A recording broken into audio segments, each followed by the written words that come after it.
Let's have a chit chat. Let's have a chit chat about how you are still creating a life you don't want. Let's talk about how you are creating the reality that you continue to complain about. Why are you doing that? Why are you doing that? Let's talk about this obsession. Hold on. I need to get my drink. There's an obsession that you have with wickedness. There's an obsession that you have with telling the story of wickedness.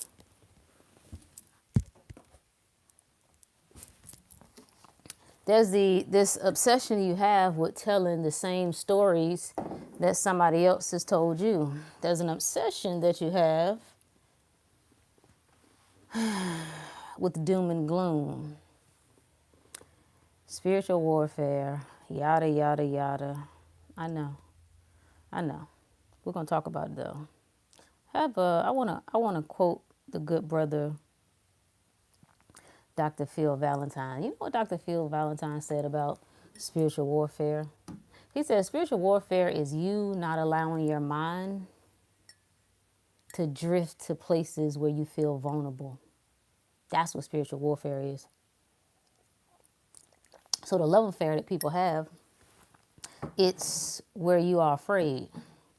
Any topics, any circumstances, any thoughts that scare you, that you can't explain, that you fight against, it's sexy to say that there's a conspiracy, there's a story that's happening, there's a story that's transpiring with something outside of you.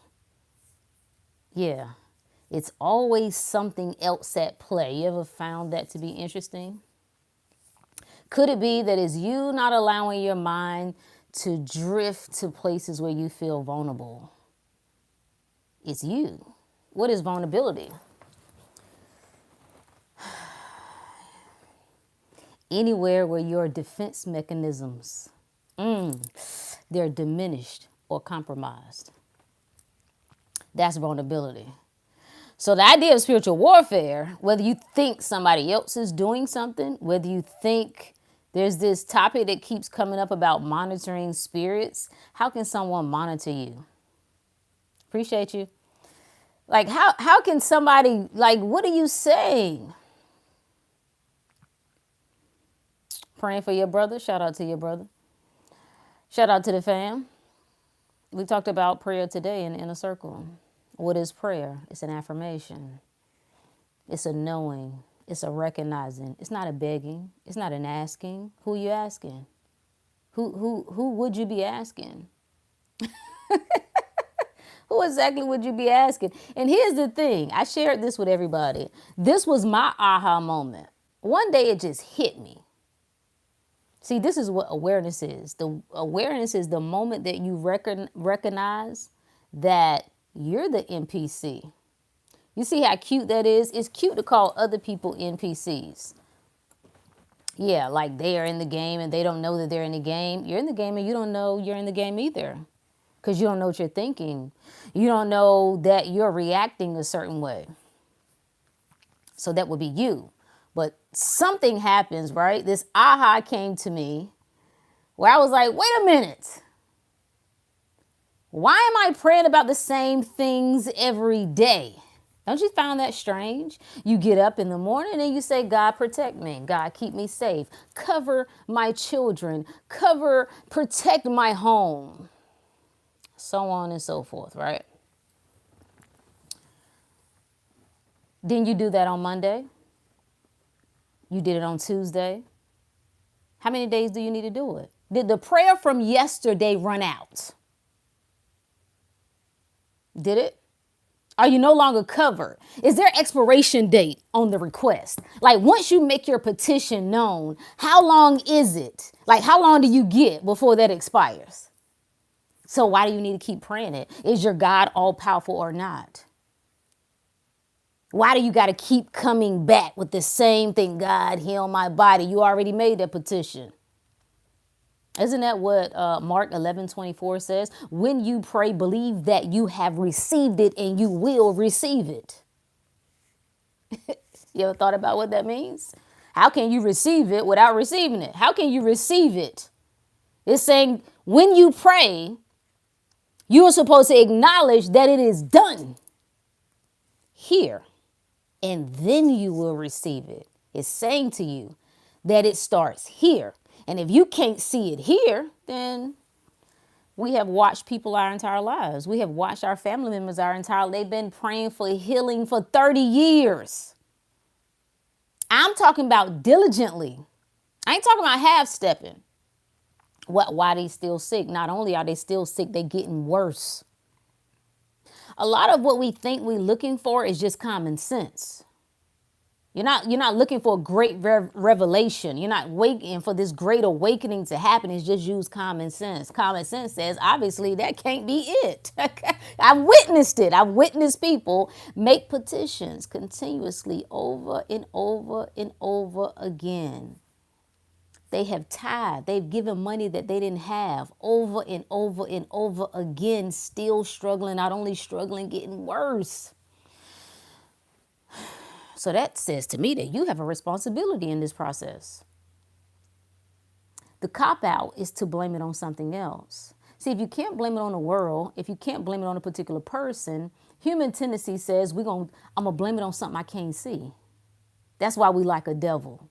That's why the devil plays a wonderful role. We love it. We love the devil and the Satan and the demons, the monitoring spirits. And somebody brought up the other night, witchcraft. You can call it whatever you want. It's you. It's stories you're making up in your own mind. You're entertaining this. Everything has to come through you. Imagine life. You are home base, the headquarters, and life is this continuing, it's an ongoing delivery process. UPS is showing up at the door and they saying sign for this. And you saying, okay, I'll sign for it. Well, you could just say no. Do I agree with that? No. Do you have power over me? No. There is no spiritual warfare. The only warfare is you. And you're warring with your own mind. You're warring with the images that come to your mind. And those images. So I heard about someone who dreamt that they was in hell, that they went to hell. My first question was, how do you know what hell looks like? Why would you care about dreaming about going to hell? How do you know what it looks like? So how do you know that you were there? Why? What did you see? Did you see fire? What did you see? Did you see a devil? What did this devil look like? How do you know what the devil looks like? Because the pictures that come to mind are images that somebody else came up with. So how do you know? You don't, do you? No, you had a dream. And in this dream, images came to mind. That's what happened. And you decided, because this is the responsibility that you have, to give meaning to it. And you made it mean something diabolical. That's what you did. You made it mean that, oh my God, this might be a sign that I ain't living right. I guess. It's whatever you say it is, because you are the center of your universe. So if you say that this is a dream, that means I'm not doing well, I'm not living right, and this has to happen. And hey, it's whatever you say it is, friend. I'm just telling you that you're making up stories. And some of the stories were given to you and you just decide to go along with them, but they are stories. They are stories. And you can stop telling those stories at any moment. That's the message. Just stop telling that story. Why you keep telling the story? Tell the story that there is. You know, you could just immediately today, right now, boom. There is no spiritual warfare. There's nothing after me. Nothing is coming to get me. There are no dark forces that are taking over the planet. No, I have evidence. Okay, cool. Go with it.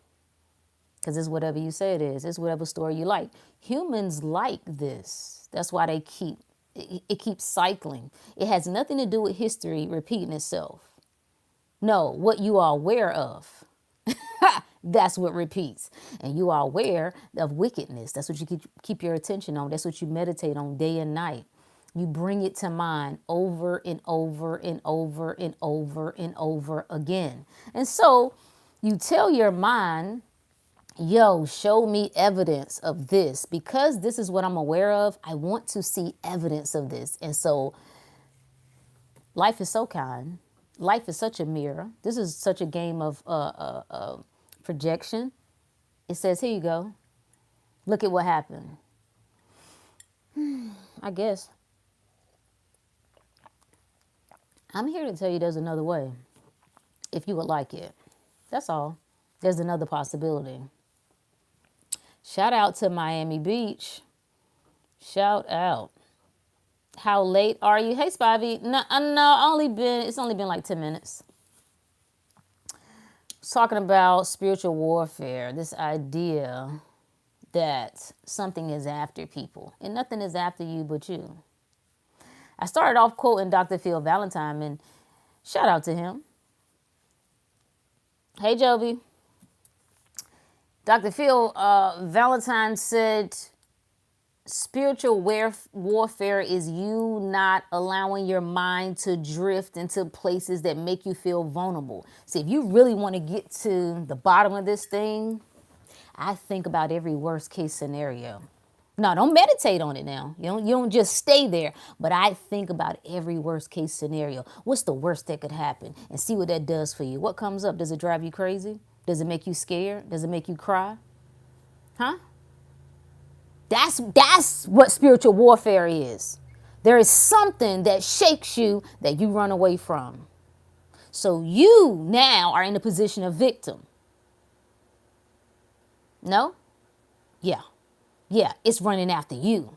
And the moment that you decide to stop and say, I've had enough of this shit, this is where it stops. All right? I've had enough ghost stories.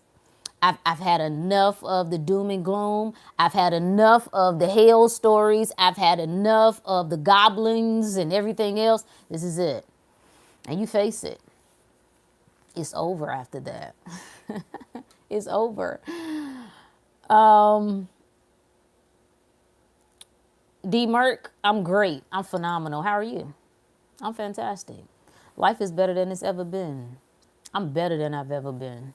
Huh? At peace. Do you know that you can't be stuck? Have you considered that possibility? I just want you to consider it. I ain't say that you ready to agree with me or adopt any of what I'm saying. That's on you to decide what you want to do with this information. I'm saying, have you considered it? Shout out. I've been growing in your teaching. Shout out to you. I'm just a reflection of you. That's all. That's all. I reflect the teacher in you. That's all. That's all. Hey, Karma. Yeah. Oh, when you off work? Yeah. I decided I would hop in. Yeah, I had an opening, so I was like, let's chat.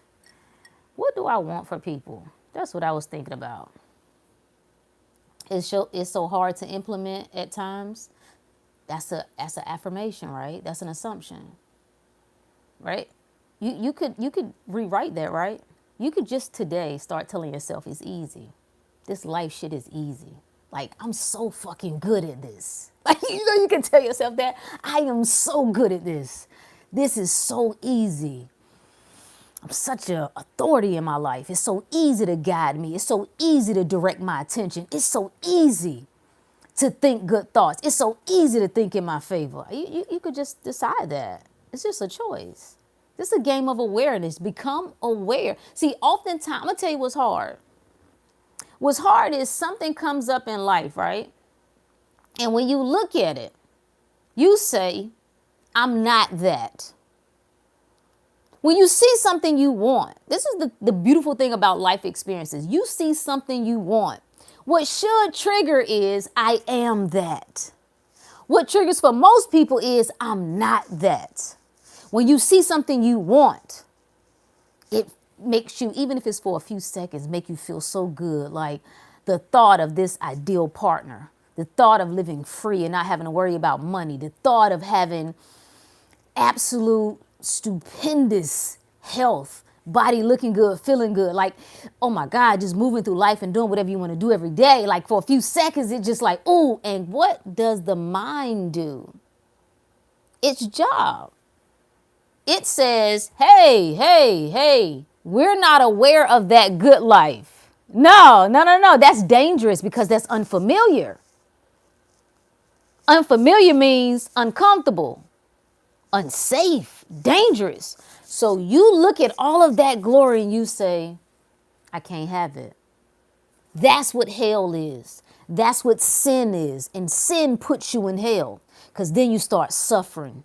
This is what spiritual warfare is. Spiritual warfare is you believing your own lies. You believe I can't have it. You believe I can't experience it. You believe it's too late for me. You believe the circumstances too difficult. You're in a war with yourself. That's the good word. You're in a war with yourself. I'm here to share with you, you can end this war this moment. This moment. It is easy. First of all, I'm going to just tell myself I ain't in a war. You think I'm going to tell myself I'm in a war? Nigga, what? No. No. No. I thought about Wednesday. Somebody asked, like, what do you do, though? What do you do when... Oh, thank you. Thank you for the 4-leaf clover. I'm feeling Marchy. I'm feeling the leprechaun, the pot at the end of the rainbow vibes. Thank you. What was I saying? My bad. I got sidetracked. It'll come back to me. It'll come back to me. Shit's so hard to implement at times. You see how you just addicted to just saying that? Like, ooh, just want to say it. Ooh, it hurts so good. I just want to keep saying it over and over and over. I've been missing all the community meetups. Glad to catch you live. I see when they're different. Yeah. You see how we switch it up on them? What? Salma, you've been listening since 2020? Wow, that's dope. I appreciate you. It's so easy to think in my favor. You see what I'm saying? It's so easy. I promise you, if you would direct, I told a group earlier, I like to keep some fundamentals. I got a home base, right? And home base is, at some point I'm going to connect my iPad because I work better when I can draw things, right? I get frustrated with drawing because there's an artist inside of me, right? I've always wanted to be like a great artist. I was going to get into architectural design, architectural engineering at one point. Nonetheless, I like to envision this home base. What is my home base that I come back to, right? No matter what.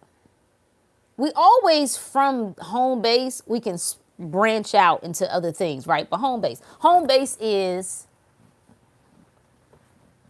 Rook, life always works in your favor. Rook, everything is working to your good. Rook, there is nothing that you cannot figure out. Rook, you're going to always know what to do, when to do, how to do. Rook, you cannot get it wrong. Those are my fundamentals. You understand what I'm saying? Those are my fundamentals. Thank you. Thank you for the $10.99. Yeah, I see it. I see it. I receive it. Yes. These are the fundamentals. Your task with guiding your mind. If you tell yourself it is difficult to guide your mind, with all of the distractions, see, that's a story. I'm going to be the voice for you until you take the mic back, right? I'm going to be that voice in your head until you take the mic back. And that voice is, hey, what story are you telling right now? What do I see and do I agree? That's for everything, even when thoughts come up. What am I seeing? I'm seeing that I'm mad right now. I'm seeing that I'm in my feelings. I'm seeing that I'm thinking that it's not going to work out. Okay, what do I see and do I agree? What do I see and do I agree? What do I see and do I agree? We had some great testimonials this week about recognition, about being able to come outside the container so I can see myself. You understand what I'm saying? Like, somebody gave an example. I reached out to someone twice and they didn't respond. I was wondering. You see that? I was wondering. That's the pause right there. That's awareness right there. I was wondering, should I just keep in my mind good thoughts about this and not jump to conclusion that something is wrong and we're no longer good, and or should I, it don't even matter the rest of it. That right there is awareness. Because in that moment, I'm watching the player. I'm watching the personality. And I'm deciding from that moment how I want to respond. I'm not reacting. Reacting is, oh, it's like that. Okay, nigga ain't hit me back. Okay, I see what type time it's on. It's all good, nigga. I don't mess with them like that anyway. Like, I don't need them anyway. Like, whoa, you have gone off the deep end. You don't know what's going on. You don't even know if they saw the message. Like, whoa. You have created like 55 stories based on assumptions. That's assumptions. When you could just as easily think in your favor. You could just as easily think that they're good. Maybe they did get the message. They're busy. Always know that they're taking care of themselves. So I'm glad that they're good. Like, you could just go into this rampage. And that's one thing that I would recommend. A rampage. You get into this back to back. Go bar for bar with yourself. What do I know? Tell me what I know is true. What I know is true is life work in my favor. What I know is true is nobody one step to me incorrect. I ain't looking. I'm not preparing to respond to someone disrespecting me. No.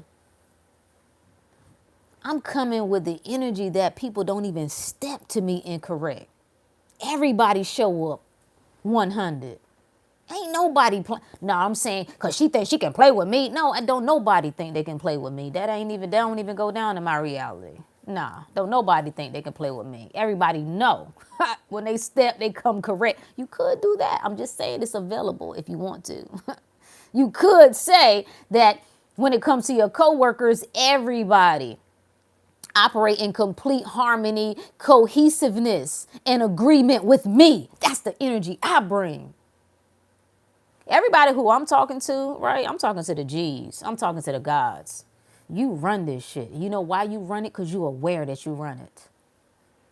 So you don't get to blame nobody else. The moment that you have blamed someone else, if only the boss would be different, the coworker would be different, my baby mama would be different, my baby daddy be different. If my mama would have been different, my daddy would have been different. You are the victim. Violation. Sin. You are never the victim.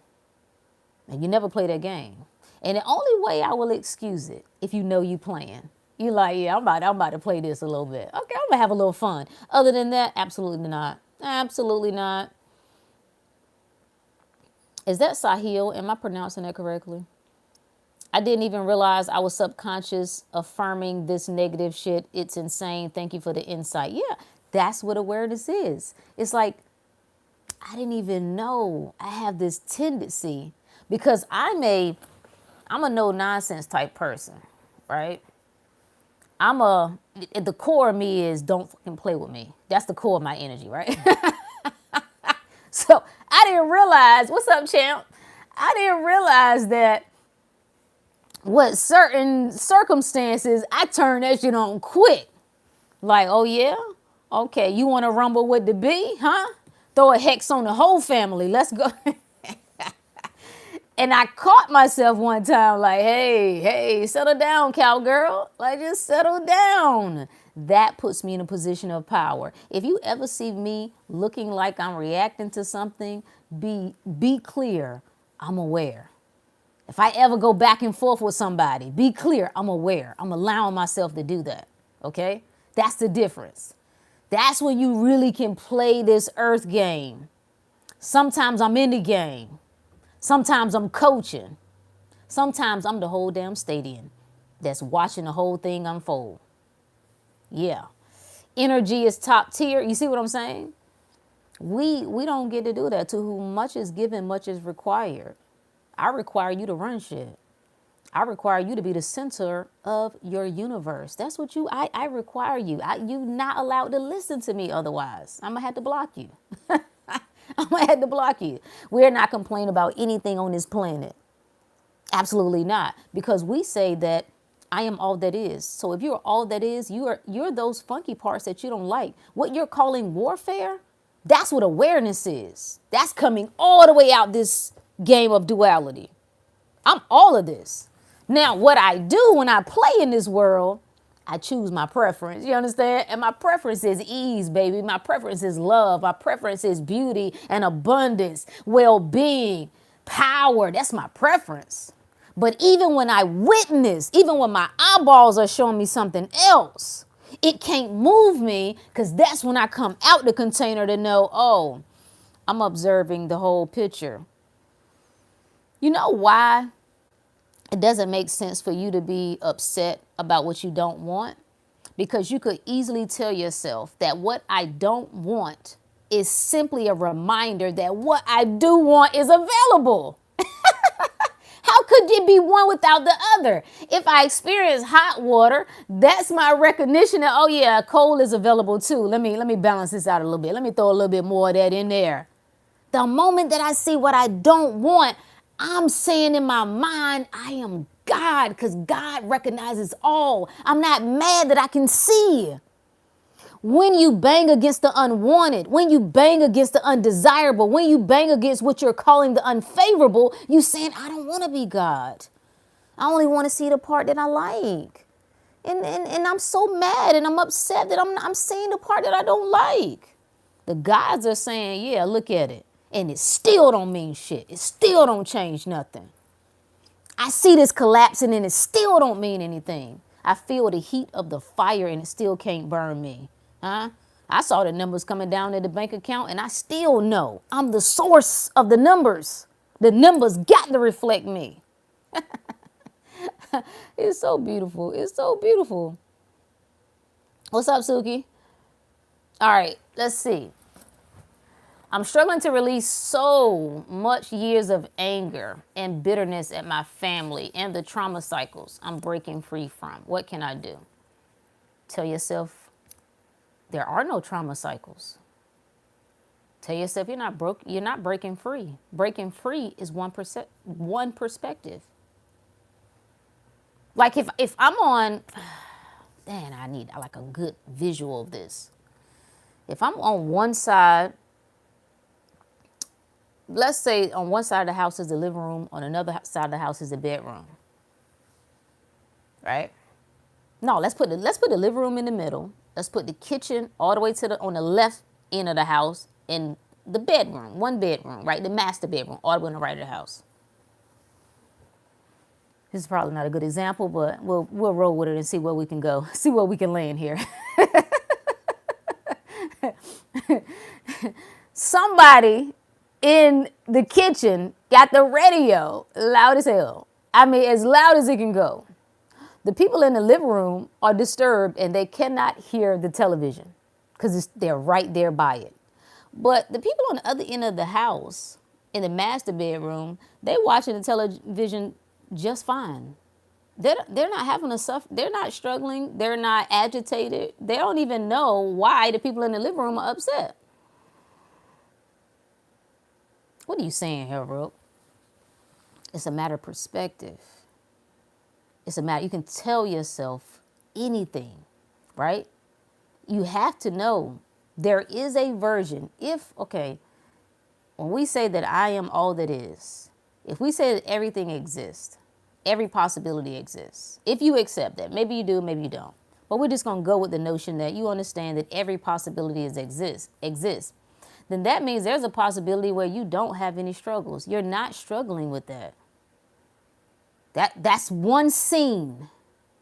You're in one, come back to the control room. You're in a control room. There are 50 different screens that are showing 50 different angles, right, of the stage. This scene, this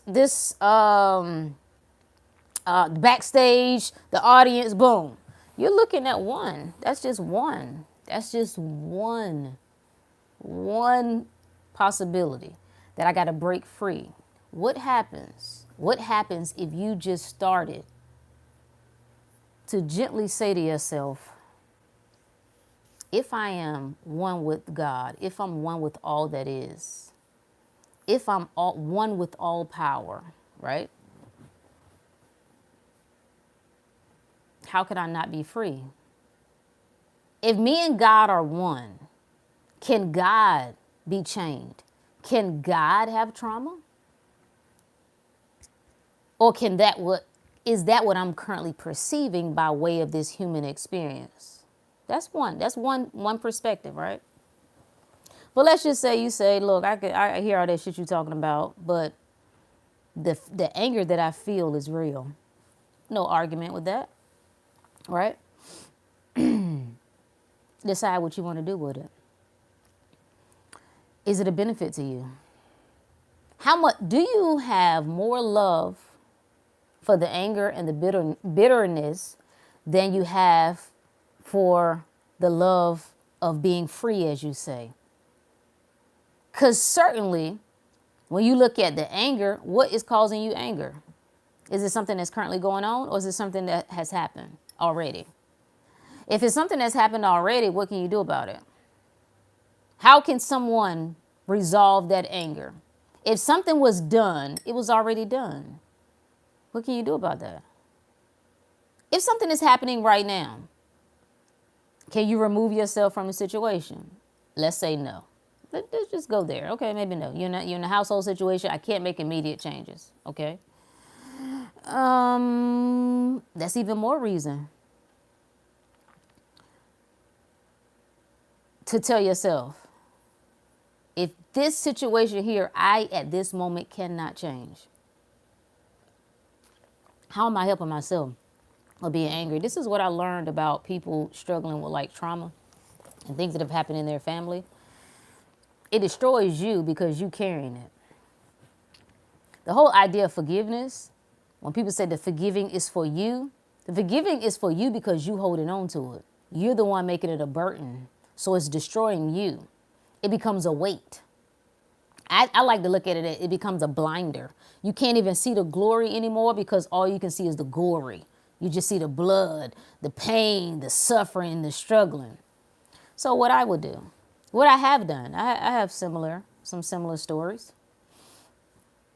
I started to put my attention on the truth in the midst of the pain, in the midst of crying. I mean, in the midst of, this is not my fucking life, bro. I will not live like this. I am not stuck. Like, I started affirming over it. I do not care. I will never be struck. This shit will never break me. This will never be the end of me. This will never define me. Ever. Ever. And then I let go of anybody owing me anything. What helped me do that was I got tired of people feeling like I owed them.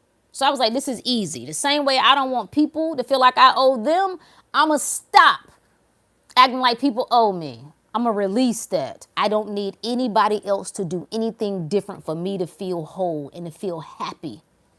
You don't have to, I'm not, because if I do that, I got to wait on you. I like ownership. I think that's what has helped me.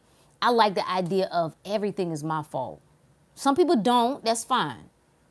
But the reason I liked it, because when I think about ownership, when you own a car, what can you do? Whatever you want, because the title is in your hand.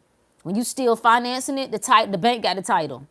You can't just up and sell it. You can't just, it ain't yours.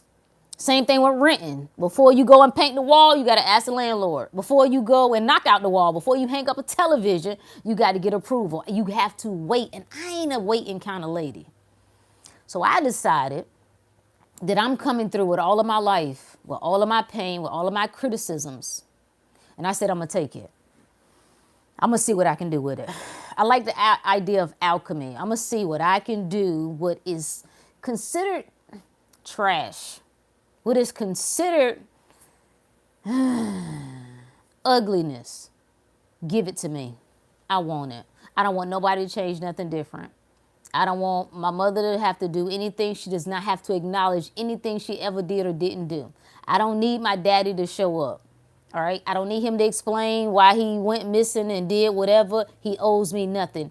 I decided I have two choices. I am either going to run this world or I'm going to be ran by this world. So I decided I'm going to run it. I started there. The decision is the first step. That's the first step. The following step is directing your attention, telling yourself a new story. Literally, sit down, write it out. If that's what's helpful you, sit down and write that shit out. Talk to yourself over and over again. Cut out. When it comes to family, a lot of things that keep that looping is everybody talking about the same crap. That it don't make no sense. That this is what happened. And she won't even acknowledge what she did. Don't entertain no more of those conversations. No more energy to that. I'm deciding that I'm charting another course. Then I'll just see where it takes me from there. If you're comfortable doing so, can you share a personal experience of a manifestation coming forth from ignoring situations in your reality? Ooh, I like that. Damn, do I want to share this? Let me think about it. I'll share it. So, do I want to share that situation? Let me think. Let me give it a ponder.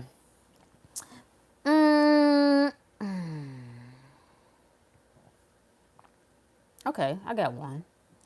My last situation, my marriage. Yeah. For several reasons. Well, you always know. Okay? You always know when you need to do something. When there is a quote unquote a manifestation on the horizon, you always know. It can be something you actually want, but it could be changes that you need to make, right? And I avoided a lot of things for a long time. Had no one to blame for that but myself. Part of that had to do with my own stubbornness. One thing that I do like about myself is I'm a fighter. I don't like the idea of giving up, and I don't like the idea of quitting, and I certainly don't like the idea of being normal. I don't like. So when I start seeing the normal thing be to let go of things and to be a quitter and to throw in the towel, I don't like it. So I held tight to the rope. You ever seen that meme that's passed around and it has two pictures of a rope, and on the top part of it, a person is holding on really, really tight and their hand is like bleeding. And then underneath it, it has them letting go.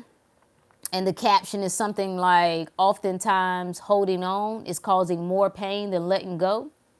So I was not in manifestation mode. Let me just say that. So maybe I have to give you another example when I was like actively trying to manifest. And when I say that, I wasn't using manifestation language. I wasn't like, oh, I'm trying to manifest this and I'm trying to manifest a new life. It wasn't that. It wasn't that. I just knew that I had to make a change, and I knew that I needed to make a shift very quickly.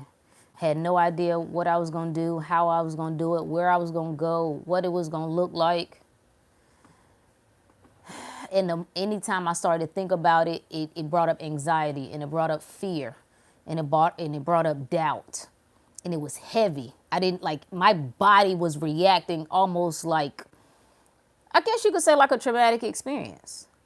I wasn't aware of this, just by the way. This is what not being aware, like when you can be experiencing all sorts of things, your body can be experiencing all sorts of things, and you have no recognition of it.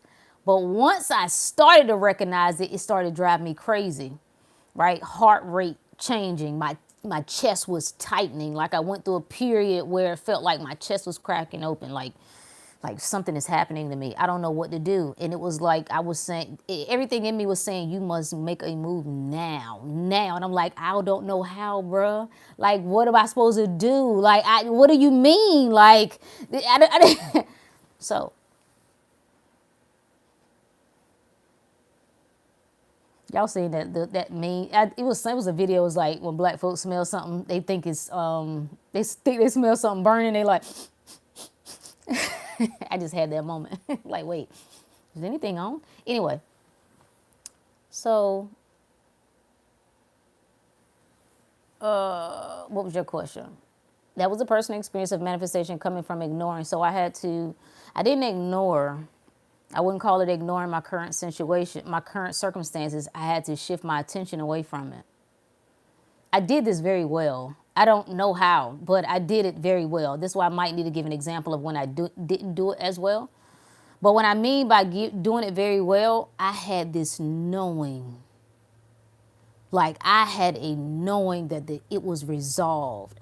I didn't want drama. I didn't want chaos. I didn't want to fight. I didn't want to argue. I just, what typically comes with people parting ends up being a shit show. That was like one of my worst fears. And I had this knowing that it was taken care of. I kept hearing it will be soon. No. What was it? It was soon and smooth and soon and smooth. And I just held to that. I kept just bringing my attention back to that. Smooth and soon. I had no idea how to even approach this. Do you understand? Like, it sounds silly hearing me tell the story, but it was like somebody dropped me, picked me up out of one reality and dropped me in another one. And it was like, okay, A, find your way out of here now. And I didn't see a way out. I didn't see a way that this would be smoothly resolved. I didn't see how I was going to be able to, like, I had to make some major changes. I didn't see how financially it was going to make sense, any of that. My spirit said, all of this happened probably summertime, a few years ago, 3-4 years ago. And my spirit said everything will be resolved. You will not leave this year the way you came in it. Everything will be resolved by the end of the year. And it was. So another example I can use is when I was sick. Like something was going wrong. I like lost my mind. I say that a lot, but it seems like I have many times. But I was very sick and nobody could figure out what was wrong with me. I couldn't even figure out what was wrong with me. And the most frustrating part was I was in the health field. More on the mainstream side, I was very fit. I was at my fittest. Like, I was at my strongest. I was at my leanest. And I got sick, like sick to the point where it felt like a combination of the flu, pneumonia, and childbirth all wrapped in one. Like something is wrong with me. I feel like I'm dying, like I can't eat food, like nothing. Like my body just rejected. And at the time, my ex wanted me to go to the doctor or whatever. And I'm like, no, I ain't going to no doctor. But he was concerned. And I didn't want to argue. I understood his concern. I knew the doctor couldn't help me, though. Because you're not giving me no pills because I'm not taking it, okay? You're not about to try to go and examine and find some stuff that you want to cut open and tinker with. So I knew they couldn't help me. And then you're not going to experiment. I went. And they were like, everything looks great. Of course it does. But I knew everything wasn't great. And I started on this process of helping myself without knowing how I was going to help myself. I kept telling myself, I know I was not put on this planet to be sick. Something about this is wrong. This is not normal. Is something going on. Like and then I started looking at the people around me. I'm like, most of the people in my family are sick. Most of the people in my family are sick. Something is wrong with this picture. So I was not using the word manifest. I just was manifesting ideal health. How can I heal my body? And guess what? When I decided that I could do it, things got worse. So when you say ignoring situations, it wasn't about ignoring the situation. Take that wording out of it. Ignoring trying to ignore something is right here, and I'm trying to tell myself, nope, nope, nope, nope. I ain't gonna look at it. I ain't gonna look at it. I ain't gonna look at it. I ain't gonna look at it. Versus just doing this. Just turn your attention. I put my attention day and night. I kept things in my ear. I kept looking at stories. I started hunting. This one I know, when I talk to people, I know when people ain't serious. Because you ain't looking for what you asking for, right? I was like, I know this is normal and natural. And I'd come across one book and it'd be full of examples and testimonials. I'm like, I knew it. I knew it. I knew people was healing their bodies. I knew it. I knew this is natural and normal. And then that would put me to seeking something else. And then I started just telling myself, I am healthy. I'm well, bruh. I don't care about what is happening in my body. Attention is always a starting point. I put my attention, I went looking, I went seeking. Now, having the mind that I have now, I could say, well, Rook, all you had to do was become aware that you was already well. That just wasn't the mind. That I didn't have that awareness at that time. So I went seeking until I realized, well, damn, I never needed to seek anything. I was already well. I had my attention on illness. I was so caught up in what was going wrong. I was so caught up. And then I started to say, what do I need to do? I started asking myself questions. Everybody had a right way. Try this, try this, try this. This is why I like when people burn themselves out. Go try all the shits. Do it until you get tired. Try this diet. Go do all meat. Do the hunter's diet. Okay, I tried that. Do the blood type diet. Okay, I tried that. Get you some bone broth. Okay, I did that. Get you some this. And so finally I said, what makes sense to me? Oh my God, getting back to nature makes sense to me. Before humans got to tinkering, if there is what people are calling a God, everything that we need is already here. Why don't you get back to nature? That's what started to come online for me. Like, oh, okay. And when I was like, this is it.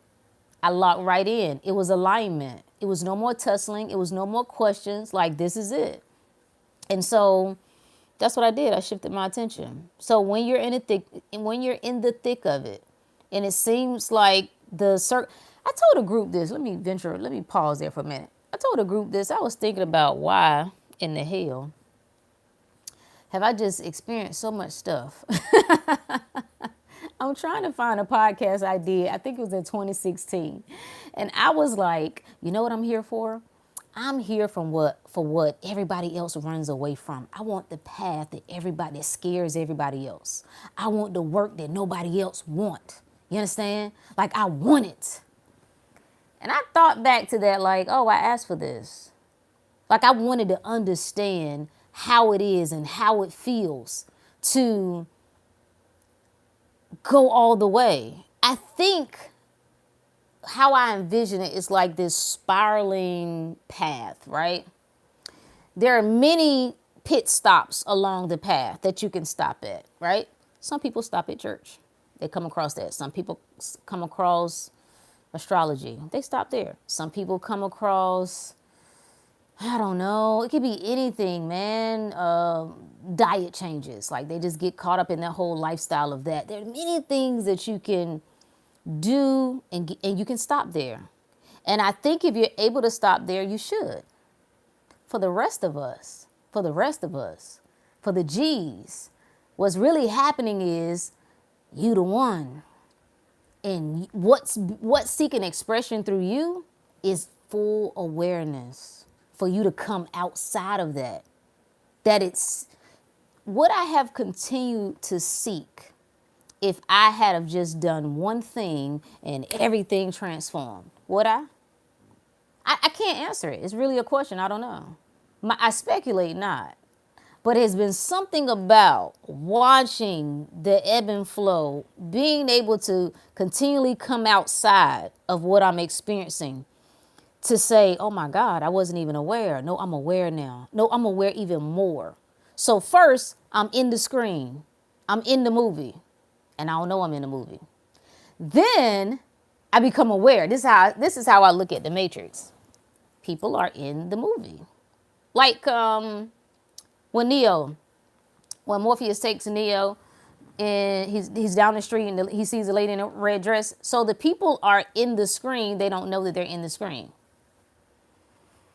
Neo is then in the screen, but he don't even know how he got in the screen. He don't know how to get out the screen. So when you have this first awakening, what people reference it as, most people get angry.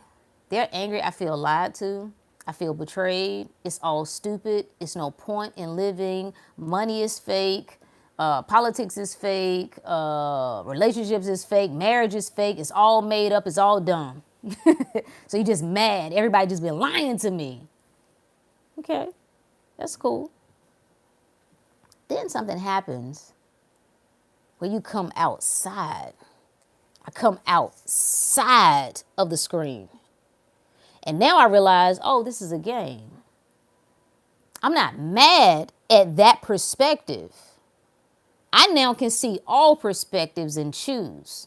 So I now can see the evil world, so-called, what some people are calling it. Or I can see the so-called good world. I can see the sickness, but I also see the wellness. I see the hate, but I also see the love, and I get to choose. That's one level of coming out the container. Where I'm having fun playing now is coming even outside of that I'm watching me make the choices. Like I'm watching me make the choices for me, if that makes sense. Does that make sense? Karma said earlier, you said something about knowing something is going on wrong or something wrong with you, but not giving energy. Do you know what I'm referencing? I don't know. I don't remember. Something was going. I don't remember if I was talking about like at that particular time in life when I knew. Whenever you get a disturbance is good. Agitation is good. That's a telltale sign right there. Like agitation. What is agitation anyway? When you start to recognize what you don't want, guess what has happened? Your awareness has expanded. Isn't that beautiful? You could be just at a job for 15 years, going every day, right? You getting promoted, getting some awards, they giving you bonuses, and one day you start to notice like, I don't think I like this shit. I'm getting tired of coming here. Like, I'm just sitting in this desk every day. You've been doing it and been fine for years. Some people don't take them that long. They don't last years. Right? But something comes to you is like, and initially you may try to brush it off. Like, all right, get out your feelings, bruh. Like, look at all, ain't that what people say? Be grateful. Just look at all you had to be thankful for, right? You got a good job. You got a good family. You should just be grateful. You should just be thankful. So you try to brush it off. See if that works. I do always recommend to see if that works. And then guess what happens? Spiritual warfare. This is what people are calling spiritual warfare. What did we say? Shout out to the God, Dr. Phil Valentine's. What did he say? Spiritual warfare is you. Is you. It's so delicious, right? You not allowing your mind to drift to places where you feel vulnerable. That's you. And you might have to question that maybe it's time for some changes in my life. What I used to believe in, I don't believe in no more. What used to be enough may not be enough no more. And I don't know what to do with that, because what is vulnerability? What is vulnerability? It's a place where your defense mechanisms, they diminish. They either no longer work or they no longer are present. So what do people do? Hey, Unique. What do people do? Fight. War. That's what you call in spiritual warfare. Ain't nobody after you, nigga. Ain't nobody put no roots on you. Ain't no demon after you. Ain't what you're calling the demon is nothing but the mind. What you're calling the devil is nothing but the ego. That's all it is. And it's fighting to help you. It think it's helping you. It's saying the ideas that you're now considering, these are dangerous because we don't recognize this. This is not what you have programmed. You have programmed us to play life this way. And now what you're doing is saying, oh, I want to play it that way. It's like alert, alert, danger, danger, danger, stranger danger. So it's doing its job. So you have to decide. Oftentimes, see, if you stubborn like me, and I can be, I should say, you gonna fight.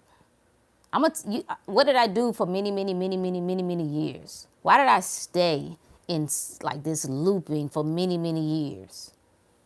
Because I was like, that's my mind. I can override it. I'm a fight. I'm a fight. I'm a fighter, bruh. I'm a G. I can take what they can't take. I can go further than they can. I can endure more than they can. I'm built for this. I like some of that. There's a time and place for some of that. Yes. However, know thyself. Know when it's time to hold and when it's time to fold and when it's time to hold. You got to know the difference between the two. Joby says, what if it's something that you've done that's hard to forgive yourself from? Ask yourself why. Why is it hard to forgive myself from it? What does forgive mean? Literally, like the etymology of forgive. It means to have a change of mind. You don't have to decide that you like whatever you did. You don't have to decide that it was a good thing if you feel like it wasn't a good thing. All you're doing is changing your mind. Just changing your mind about how you view it. So let's just say, oh, dang, I hate that I did that. I hate that I did that to a person. I hate that I didn't show up in this way. I hate that I abandoned myself. Cool. However, I did what I knew to do. Do I love me or don't I? You have to take care of yourself like you're your own child. If you were your own child, what would you do? How would you console you? How would you, like your child goes out and you know your child, you know how you raised them, they've grown up in a great family, and you get a phone call that they done got caught up in some nonsense with some kids at school. They done went and following behind some other knuckleheads. They done broke into the store and done something crazy. I don't know. Maybe it stole some soda. I don't know. How would you confront that? How would you? Let's say they were already beating themselves up because they're overall just a good kid. They just, was with the wrong crowd, whatever. Would you, how would you handle that? That's how you handle yourself. Like it's a loving, every time I say turn your attention from the world, I mean it in every way.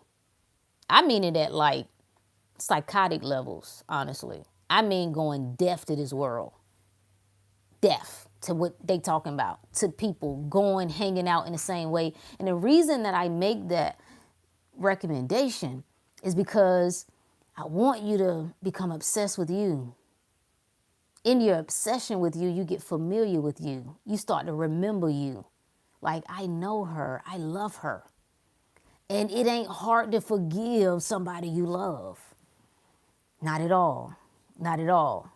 Love covers a multitude of sins. Ain't that what the good book says? And if sin is error in thinking, that's what it's saying. Perspective, right? The right way of looking at things corrects all mental turmoil, all mental suffering. So it's a love game. Like, do I really love me? Do I really see me? I appreciate you.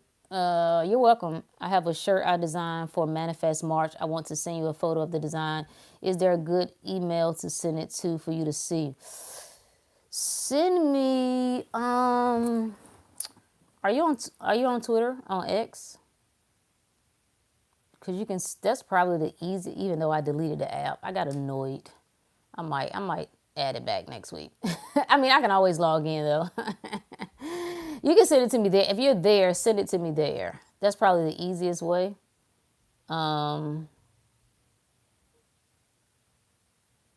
said, I had the same situation. My health broke down and I was like, F them doctors, joined a Bible study which spoke a lot about the mind and healing, and somehow things showed up to heal naturally.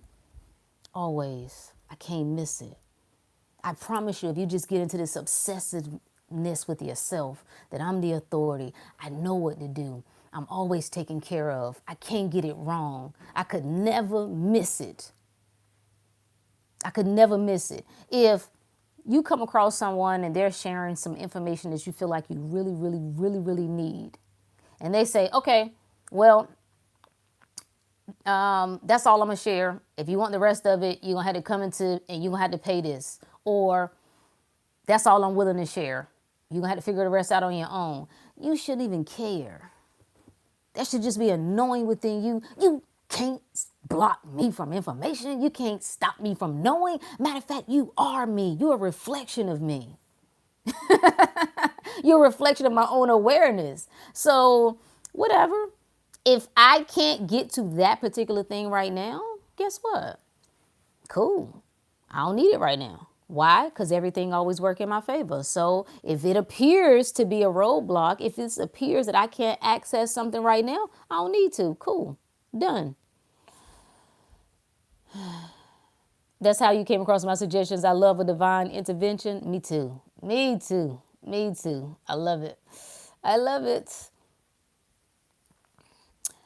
The worldly stuff don't be enough. Then you tap into that God mode. Yeah. And how do you know? Well, first of all, if you're listening to me, baby, you got to be the one. I'm the one who only attracts the one. You understand? I'm the best and I only attract the best. That's a core assumption of mine. But you will know when you can't play this game no more. And I'm saying to those of us, if you're on a frequency to even hear the words that are coming out of my mouth, you can't live like everybody else. Sorry. You can try to stick to all that little code you got. It ain't gonna work, baby. Good luck. I want you to try it because as a practitioner myself, I don't like taking other people's word for it. So I like to try. Like, who says? Well, I done tried it and I'm gonna tell you, it's gonna drive you mad. It's gonna drive you insane. It's gonna crack. It's gonna break your mind, which is good. It's good. It's showing you that even when it comes to like even making money, you can make a lot of it, but you ain't gonna be able to do it like everybody else doing it, right? That's why you find yourself like spiraling, like trying this and trying that. And nah, they said this is the best way to do it. See, what you got to do is you got to follow this script. You are God. That's what they got to do. You do it any way you want. You know what the best way is? You really know what the best way is? Your way. That's the best way. Your way. You can't get it wrong doing it your way. You're going to thrive doing it your way. You always know when you ventured away from you because it's like, it's an uphill battle. It's a constant pulling and tugging.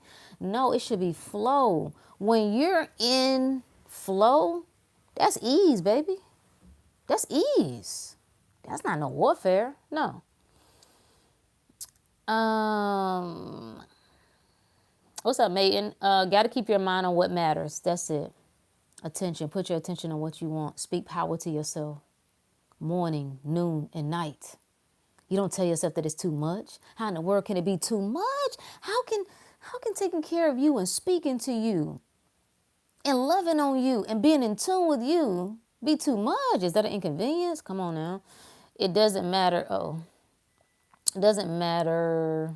If it doesn't matter, don't mind it. Oh, yes.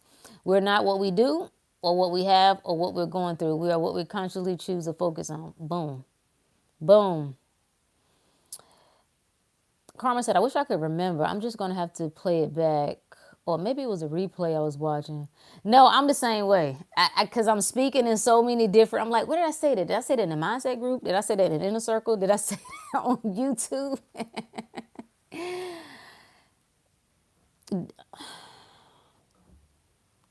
Thank you. Appreciate you. What is that? Is that Dominique or Dynamite? What is that? Dynamite, appreciate you. No one else's script worked for me. Nope. You'll find that too. You know what the awareness, what you're really coming to recognize within yourself? The more you go trying to find something else, find something else, find something else, find something else. You ever, when it comes to manifestation, it's like, what did they say? What did they say? What did you do? What did you do to win the lottery? What did you do to get your dream job? What did you do to find your dream, your best love? What did you do? What did you do? What did you do? What did you say? What affirmations did you say? Like it's the affirmation that has the power. It's whatever you're willing to accept. So, could you say something that mirrors what someone else says? Yes. But it's less about what you say and it's more about what you're aware of. Our lesson today in Inner Circle was you pray as God. You don't pray to God.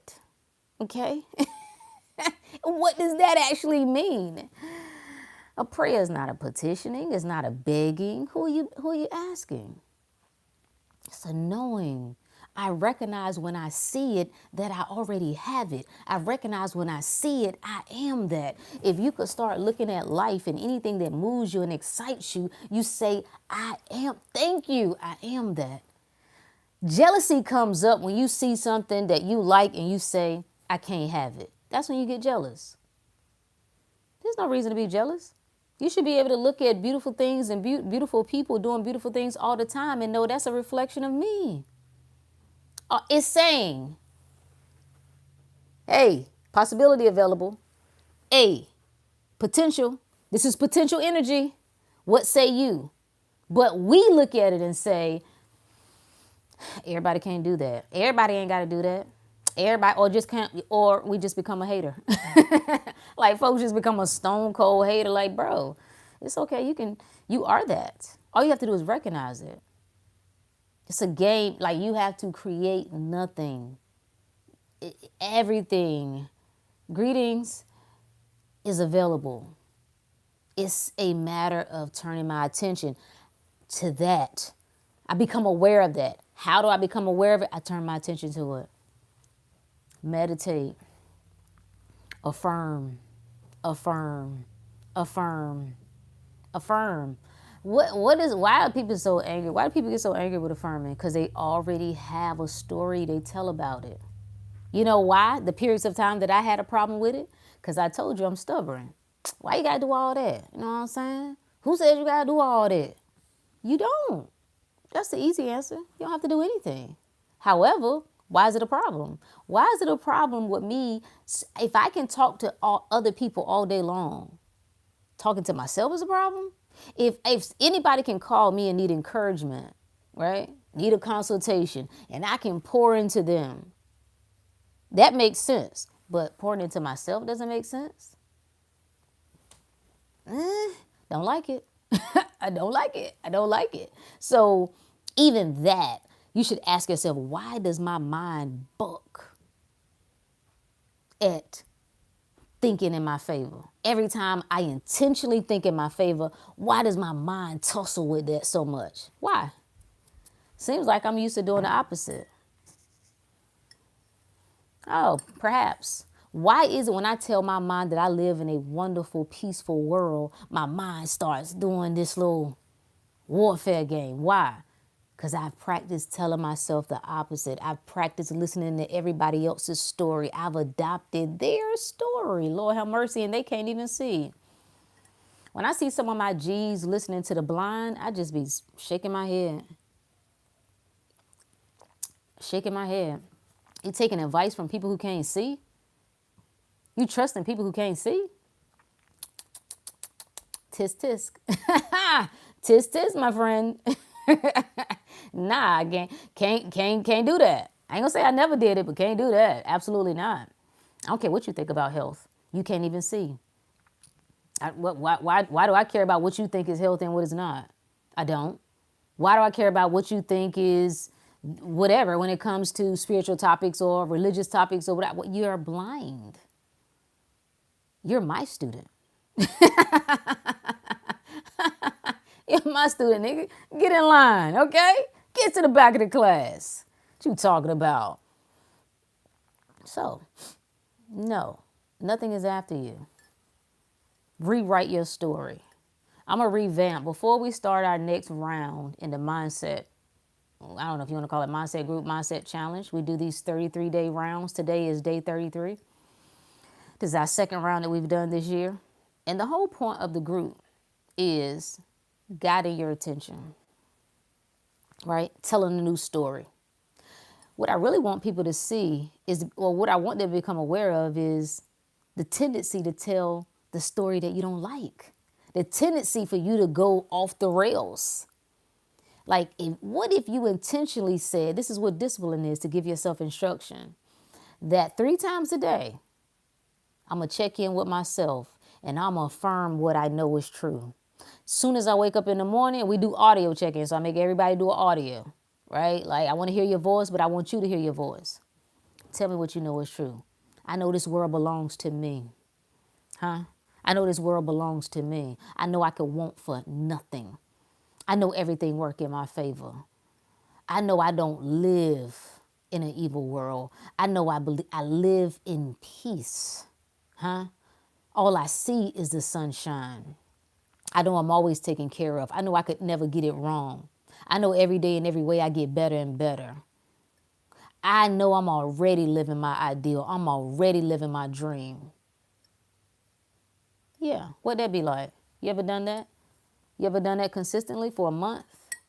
3 times a day checking in with yourself? Is that a lot of work? Come back midday. Give it to me. And it really ain't giving it to me. It's giving it to yourself. Before you go to bed, give it to me again. Give it to yourself again. If you have spent your entire life immersed in the world, yes, my friend, you're going to have to incorporate a practice, baby. A practice of turning your attention and stop listening to bozos. You know what? Every time the world tell me I should speed up, you know what I do? I slow down. Every time they say time is running out, I say, oh yeah? Don't care. Anytime they say, well, just think, you could die any day. You know what I think? So what? So be it. So be it. What else you got? The robots might take over. The robots are already taking over. Y'all are already robots. Y'all are already being controlled by something else. What do you think being unconscious is? Talking about the robots gonna take over. Like they already in that world. Don't be ridiculous. That AI gonna take your job. No, AI gonna take your job. Because that's what you believe. Who? It's reality. Huh? What do I see and do I agree? Not in my reality, Jack. Yeah, it's just getting worse, man. You know what I'm saying? Women getting worse and men getting worse. Yeah, because that's all you feed. That's all you look for. That's why you get more evidence of it over and over and over. Your algorithm is responding to you. Oh, I forgot. Oh, no, actually, they're the people behind the computer. They're behind the screen and they're running. No, you don't understand. They do all this coding. Oh, they have more power than you? They're greater than your own awareness? Fascinating. Fascinating. This is when we start noticing the cracks. Which one is it, friend? You in control or ain't you? The program's in control? The social media platforms in control, or you? Which one is it? You're going to have to choose. So I'm saying, if you want to get out of this illusion of some sort of spiritual warfare, one, you stop telling yourself that you could ever be in one. That's step one. Then you turn your attention from anything, away from anything that appears to look like warfare. I ain't listening to you. I like you, but I ain't listening to you because you don't know what you're talking about. Thank you. Got to remind yourself to focus on your stance and not fall to your circumstances. You got to stand up. That's it. That's it. You should say those things to yourself even though you know you need to improve things like diet. Yes. Yes. Yes. Yes. Always say, to him who is weak, say, I am strong. Is that Joel 1:8, I think? I get it. Oh, hold on. Drop my, okay, I done made a mess. Oh, well. I get it. You always say, right? No matter what it looks like. See, if you're waiting for the circumstances to shift before you affirm that you are that, oh boy, you're going to run into some trouble. Good luck with that. And try it. Try and see how that works out. You don't wait. You don't wait till your bank account show you $50,000, $100,000, $1,000,000 before you say I'm abundant. No. And it's not a lie. I'm asking you to identify with awareness, with your own awareness. Be aware that I am that. I'm not lying. Okay? From one perspective, a version of me is not well. From one perspective, a version of me is well. I'm just dialing in on the version who is well. When I identify as the all, I'm always asking, would this be true for God? Or spirit, or the divine, or the all, whatever words you like. So when you say, I ain't quite there yet, could God not be quite there yet? When you say, I'm a work in progress, could God be a work in progress? When you say I'm still struggling with this, could God still be struggling with that? One aspect of mine, you identify with form. That's what the ego mind is. That's me. That's what you're seeing right now. Rook. Okay. That's me identifying as form. Right now, would I go on a 50-story building and jump off? Probably not. Now, my mind says I absolutely have the ability to fly, right? I really, that's how my mind thinks. I just be looking like, I should be able to jump off this and fly. I should be able to look at that and set it on fire. That's where my mind goes, right? However, my awareness is not, that's not where my awareness is at the moment, okay? Right?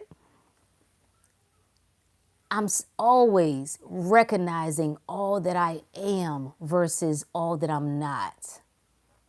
That's the intercessor, so to speak. This is what Jesus is. It's the aspect of mind that is aware of what is being. That's what I am. That's what I am means. Aware of being. So my eyeballs take in light, right? How do I determine what determines what I see? As those light rays come in, it confers what I'm aware of, what my awareness is. And it's a great diagram of this. I was down this rabbit hole the other night. Dang, I can't think of the artist. I think it was from the 1600s. But it's a great diagram. Was it Descartes, maybe? I don't know. I'll figure it out. But it was the illustration of this. Light coming in, right? The middleman, who is considered the Christ, has to determine what it sees. Who do you say I am? When they asked Jesus that, Jesus said, who do you say I am? They're like, who are you, bro? Some say you Joshua, some say you the second coming of the Christ, some say you, what was the other one? Whoever. John the Baptist, who are you? He responded and said, who do you say I am? This is what this is symbolic of. Everything is asking you, what do you say about this? Do you say that you are lacking? Do you say that this is trouble? Do you say that this is danger? Do you say that this is a problem? Right? That's what it has to come through. And guess what it gives back out? That's what we see in the physical world. That's why everybody can be at the same event at the same time. It could be 50 people and you ask everybody's account and none of them are exactly the same. Everybody saw something different. Everybody saw a different, the man didn't, no, the man wasn't aggressive at all. No, what happened was everybody always saying something different. So yes, you tell yourself before the evidence shows. You make your mind the evidence. The proof is here. The proof is here. The proof is your own mind. When the good book says, let every man be persuaded in his own mind, you got to convince yourself. That's the juicy part that everybody's experiencing. Am I moved by what my five senses can confirm? Or am I moved by what my inner sense confirms? And my inner sense says, I am safe. Matter of fact, I ain't even safe because I was never in danger. Okay? So which means I don't need protection because I'm not in danger. It says I'm healthy and I'm whole. It says I'm loved. It says I'm taken care of. It says I'm abundant. It says I am powerful. It says I'm all knowing. Oh, okay. I'm just identifying with that. So yeah, I would have make how you see yourself and how you speak to yourself your favorite song. It should be like a melody, right? It don't have to be obsessive. It could, but it don't have to be, right? Yeah, the proof is in your own mind. My own mind. Why? Do you know what you say when we suggest that you have to wait for proof? We're saying, in order for me, because the word comes up, realistic, be realistic. Grow up, be realistic. What is realistic? It's just what most people have agreed upon. Oh, yeah, well, if you make it to 90 years old, that realistically, that was a long life. Says who? The collective consciousness has agreed with that. Who said that was a long life? Who said 900 years wasn't a long life? Why I got to go with that? Just because that's what y'all came up with. Who said, I'm going to say what I find the funniest right now, all the stuff about women having babies. I just keep seeing like women who have had their tubes tied for 20 years popping up pregnant at 50 years old. It just cracked me up every time. You think you're going to stop? You think spirit, you think all power cares about your little rules that you've come up with? These are human limitations. We're basing things off of somebody else's limited perspective. That's insane to me. That's insane. I don't have to agree with that. I don't agree with that. I don't agree with there's anything incurable. Or maybe it is. Maybe in one timeline or in one possibility there's something incurable. I just focus on the timeline where, or the possibility or the reality where nothing incurable even exists. I don't even know what you're talking about. What are you talking about, friend? I have no limits. Why can't I? Why can't I do that? Says who? But we need evidence, right? Isn't that what most humans say? That seems like the most logical thing, like show and prove, show and tell. Proof of work, right? Not for this game that we playing, because we playing different than everybody else. And that's the only thing that I see people run into a little tussle about, trying to play somebody else's game. Not playing your game. And when you're playing your own game and you know you playing your own game, you don't try to convince nobody else, friend. I don't care what you think. Like, why? If you don't believe that's possible, well, so-and-so who reversed stage 4 cancer, I don't believe they ever had it. Believe whatever you want to believe. The onus is not on me. See, the moment you have the question, right? My good friend E Million asked me, was I gonna die? I was like, I hadn't decided yet. I hadn't decided. He was like, you're gonna be what did he say? Will you be alive in 2130? 2130 already exists. 2130 already. There is no waiting until then. But even the question itself, right? That's a question for him to answer. It's not a question for me to answer. Anything, whenever you try to say, well, have they manifested that? I was watching this lottery dude talk about, all his manifestation stuff. And people in the comments was like, well, how much did he win? He ain't told nobody how much he won in the lottery. Does it matter? His response was, I've made enough to live the life I want to live, to buy my dream car and to live the life I want to live. But they were really frustrated because he wouldn't place a number on it. That's their own limitation. They in their mind have decided, I will only accept this is true if he says it's a certain number. If he says he won the $1 million lottery, I'll go with it. If he only won 20,000, I don't know. That's their own limited mind. So it's not on anybody else to prove anything to you. The moment the question comes to you, it's on you to answer, my friend. That's why I got to do some of the stuff that I'm doing. I signed up for it. I decided I got to see that I'm maniac like that. Sometimes I would prefer people don't choose some of the things that I've chosen. But I needed to see. I needed to see everything be stripped down to nothing. I needed to see. Now, I really didn't need to see this, y'all.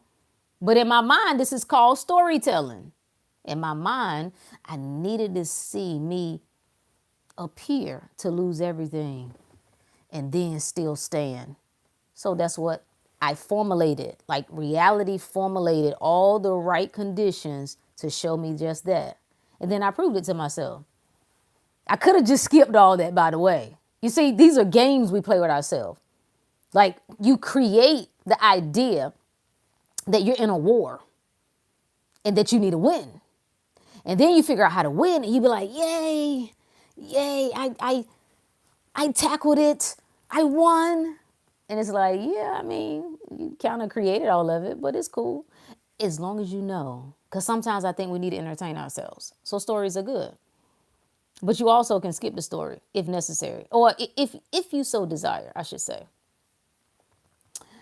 Shout out to Supernova. This is my first time catching you live. I love it here. Let's go. You in the right place, baby, at the right time. It is whatever you say it is. It is whatever you say it is. You are convincing yourself. This is what I will say to those of us really in the know who can resonate with this. It ain't nobody else. Like, shut your mouth speaking on other people.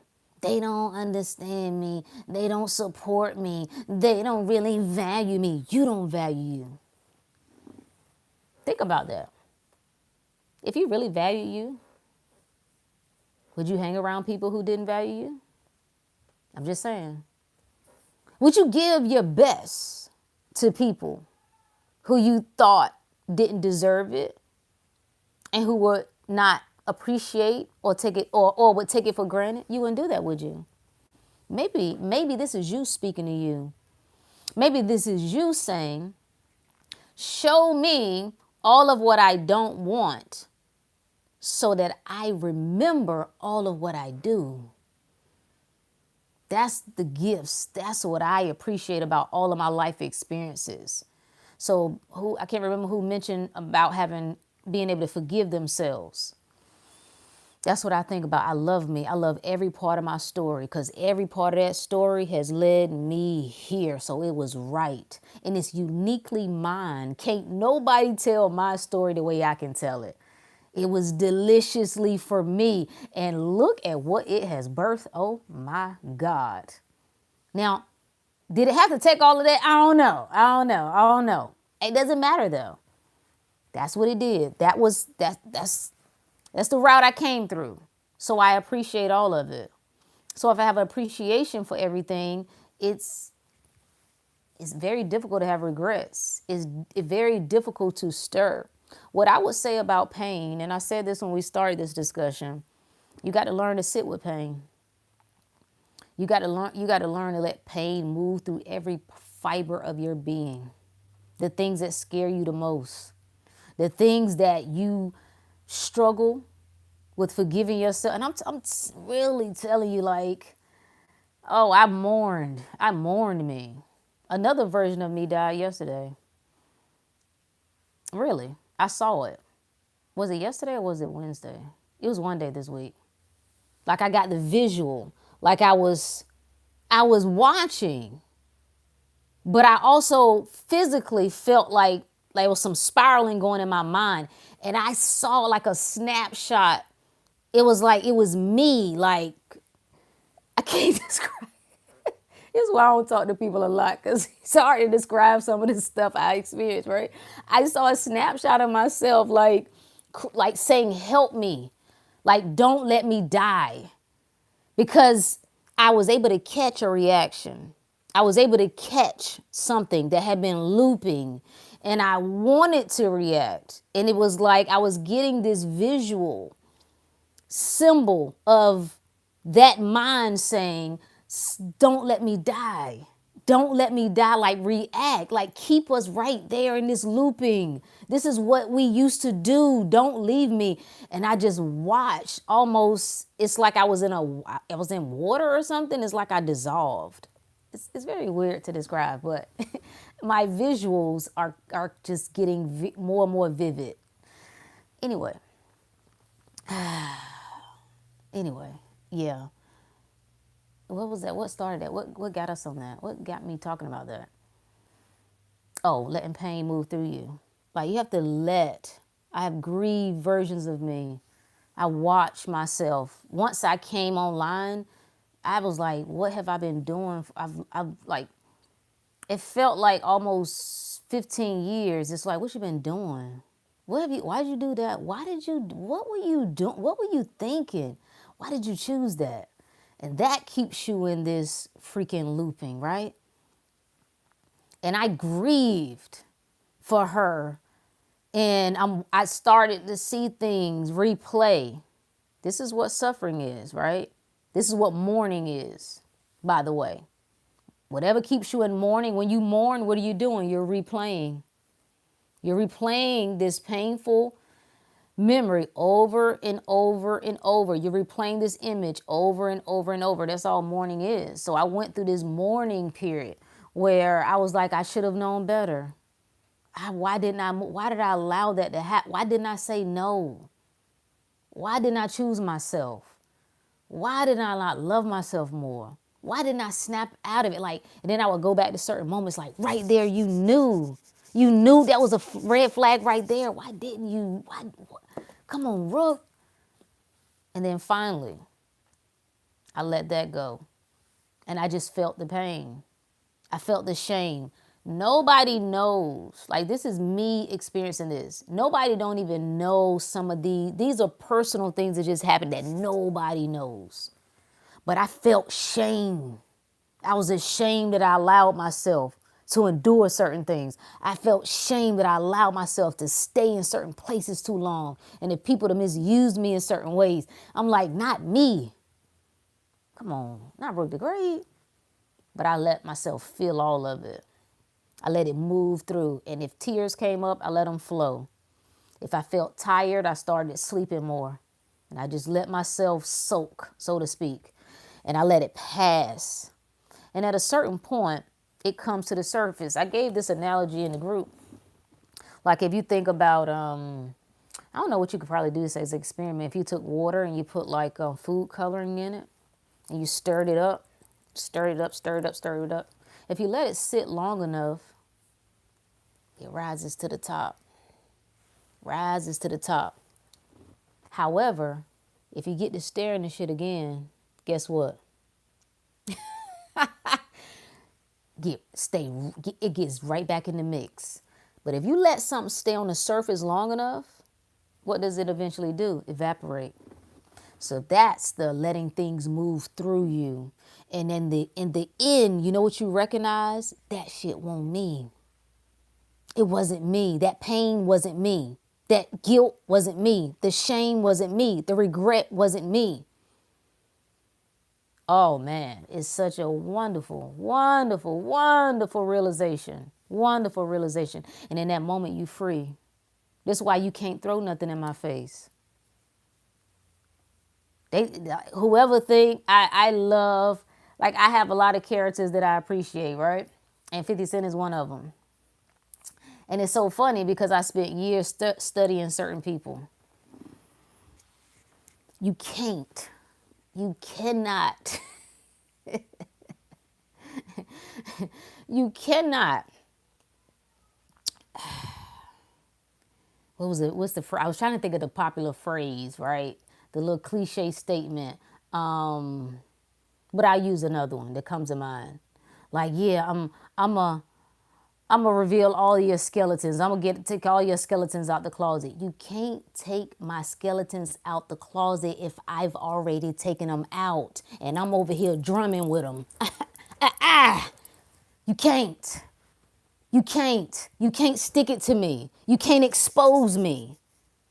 See, the exposing is for people who hiding. Ta-da! You can't, baby. You can't shame me when there is no shame. You can't make me feel guilty when there is no guilt. You only can do that. You can stir that up in me if it already exists. So trying to like stick it to somebody like I'm a hit you where it hurt. You can't hit me where it hurts when it don't hurt. It's no longer hurting. So to think you're gonna pull somebody's stuff like this will really get them. No, that will get you because you ain't been in the mirror with yourself. Yeah, you still running, and that's why you're experiencing spiritual warfare, because you want to allow your mind to drift into places that make you feel vulnerable, that make you feel afraid, that make you feel small, and make you feel insignificant. Have you in fetal position. Yeah, you do that. Go to war with yourself until you realize that there is no war. Yeah. Hey, Chaz. Chaz said, I understand the many deaths. Let me tell you, baby. Lord, they're so... I think it's on Altered Carbon on Netflix, that series. And Takashi is like, death... what did he say? How did he phrase it? Because it's so good. Like coming back from death. It's a great series if you can get into it, right? I have to go to my handy dandy folder. Like, I have created a world of my liking. You understand what I'm saying? I need things to feed me. At the moment, I don't at the moment have the people who can do that. So I have to do that for myself. And so I came across this lady before I deleted my Twitter app, X app, whatever, who I was like, oh my God, like her words just move me. Like I have such an appreciation for people who can so adequately express the unexpressible. You know what I'm saying? Like, and I was just looking for some way. I wanted to pay my tithes. So I'm like, let me see if she got it. She didn't ask for no donation or nothing. I just wanted to show my appreciation for the masters of the pen, the masters of the knowing. That's what I call them. I don't know if they call themselves that or not. It don't matter. But that's what I use to create my ideal world. I get into the authors that speak to me. Some of them from hundreds or thousands of years ago, some from current day. I let, whether it's movies or series, I don't do enough of that. Oh, let me give y'all one. I got to figure out how I'm going to share this. I got to figure out how the copyright works. I got to break it down first for the inner circle first. We did a watch party last Saturday. Oh my God. When I tell you I was on fire, like I love things. And it was a reminder for me like, Rook, the things that set your soul on fire, I need you to stay close to it. Keep them things close to you. Don't you forget. I never knew out of all the years of going to church, and they would have at the beginning, right in front of the pulpit, they'd have the little table, and in the front of the table, it would be etched in the wood, in remembrance of me. Do this in remembrance of me. You know that's you, right? You know that's what it's you doing it in remembrance of you. You keep yourself close to the things that set your soul on fire. Close to, like I got a gift today. And it was something silly, but I loved it so much, right? And it had flowers, and I've been getting it purple. I've been seeing purple everywhere. Purple, purple, purple. And it was like this purple, and it was flowers everywhere. I was like, I love it so much. This is what keeps you in tune with you. If you stay there more than you stay out there in the doom and gloom, you can't see the flowers. You can't see the flowers because you're looking at the clay. You're looking at the dirt. You're looking at the burnt down grass. You got to keep it close to you. Now, I said that to say what got me off on that tangent. Like I have created like this abundance of notes, of quotes that speak to me from everything, from books, from speakers, from authors, from shows. You have to create the world that you want. Do you understand that? Don't wait on nobody else to create it. If only I had someone who understood what I like. Do you understand what you like? If only I had someone who would do the things with me that I enjoy. Do you do the things with you that you enjoy? Oof, Lord have mercy. Let's start there. Let's start there. Everything is coming back to you. Okay, hold on. I was going to give you this quote right quick. It was talking about death. That's what got me on that tangent there. Amen. Amen. Okay, so I'm going to give you a couple from Alter Carbon, right? One said, let experience wash over you. Absorb it like a sponge. Expect nothing. Only then can you be prepared for anything. Like when you walk through this, like sticking your chest out. Our intro today, I was listening to Trinidad, what is it? Trinidad James? All Gold Everything. That was my intro song for the day. I was like, you know what? You got to have like a little ratchet in your life. Just a taste now. Don't go overboard.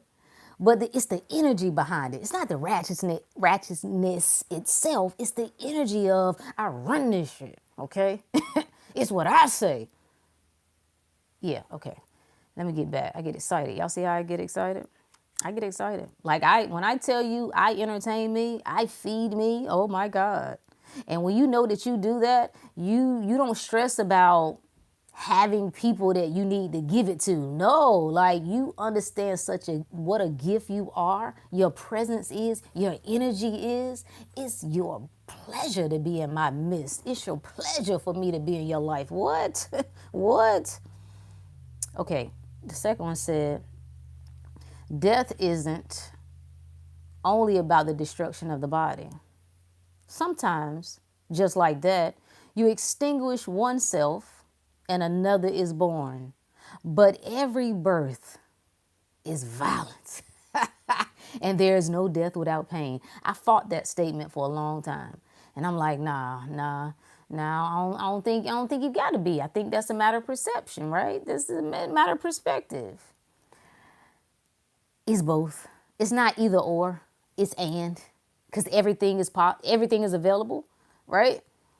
So from when you're fighting the mind and when the death of the ego happens, oh yeah, it's painful. Oh, it's painful. Now, from the perspective that the ego is essentially an illusion, then you would say, well, no, that's not. It doesn't have to be painful because even that is a matter of perspective. Yeah, delicious, right? Okay. Oh, that wasn't the one I wanted to show you though. What was the one? It was another one. This is a good one. This will be our takeaway, right, from this chat. I'm gonna come back to that one. Okay. I don't remember what it was. It was something about coming back from death. Anyway, I'll give you this one. Focus on what you care about most in this world. You don't focus on warfare. Do you care about warfare? Do you care about evil? Do you care about wickedness? Why would you be focused mostly there? Why? Why would you be focused on ugliness? Why? Focus on what you care about most in the world with every atom of your existence. Man, that's all you have to do. Start there. I'm putting my attention on what I want. I'm putting my attention on my glory. I'm telling the best case stories about me. Life works in my favor. I can't get it wrong. I always know what to do. I'm in harmony with everything. This is why I ride so hard about stop fighting stuff. Stop fighting the system. Stop fighting the white man. Stop fighting germs. No, germs are your friends. Why are your germs not friends? They live in your body. You mean to tell me that in your mind you're telling yourself? Think about that now.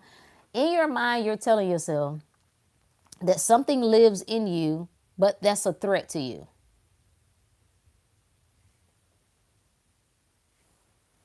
All right, bro. All right. Okay, here's a good one. Only those free from flesh and pure in spirit may find their way through the maze unscathed. That's how you move through this life untouchable. Untouchable. Oh, that song just came to me, that Nipsey Hussle, Mr. Untouchable. My bad. Let's see. The radio just come on at any time. Anytime. That's not the quote though. What was the quote? Oh, here's a good one. Okay. The danger of living too many times, you forget to fear death. That's why you can't threaten me with that. Well, Rook, what if you knew that this was it? This was the last month. This was the last year that you was going to live. What if they drop bombs over here? So be it. What does it matter? Unless you're afraid of death. Unless you haven't allowed your mind to drift into that possibility. Have you not thought about your own death? See, in order to rise out of the fear, right? To step into immortality, you must confront mortality first. So have you thought about it? Does it scare you to think about your own death? That's how you release it. When you fight something, you give it power. You don't square up with nobody who you're not afraid of, who you don't perceive to be a threat. If a little 4-year-old came up and was like, yeah, nigga, what's up? You like, get your little ass out of here. Where your mama at? You don't perceive him to be a threat. Like, I'd kick you in the throat. Like, get your little self out of here. Like, no, you square up with what you perceive to be a threat. So when you square up, right, you knuckling up with death, illness, loneliness, lack, you're saying, I perceive you to be a threat, which means I perceive you to be real, which means I've given you power. Man.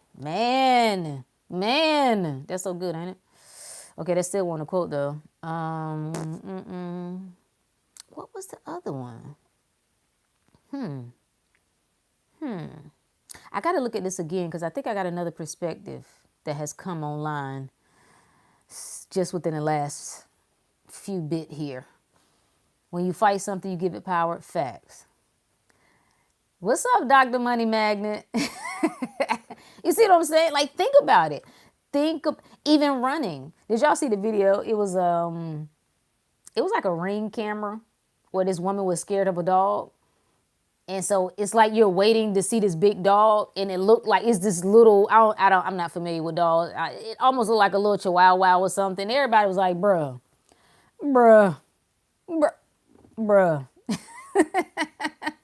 It looked ridiculous, right? That's how we look. When you control things, when everything is a making of your mind, that's how you look running. You don't run from something unless you perceive it to be a threat. Delicious, right? Thank you. I appreciate you. Oh, okay. Wait, let me stay. Okay, and then I'm gonna let y'all go.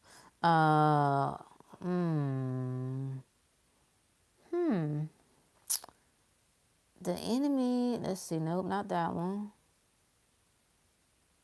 I do like this one. It's the unanswered question. It's the mystery that needs to be solved. And it's whatever questions come up for you. When somebody asks me, like, well, what do you feel about, I don't know. It might have been something about, I don't know if it was numerology or the zodiac. I can't remember what they were talking about. Whatever the question they posed, I was like, I don't have that. I don't have that question. You have that question. So it's for you to answer. You don't need me to validate it. I was like, I ain't going down that rabbit hole. I don't have an interest to. If I did, I would. If the question comes to you, baby, is you.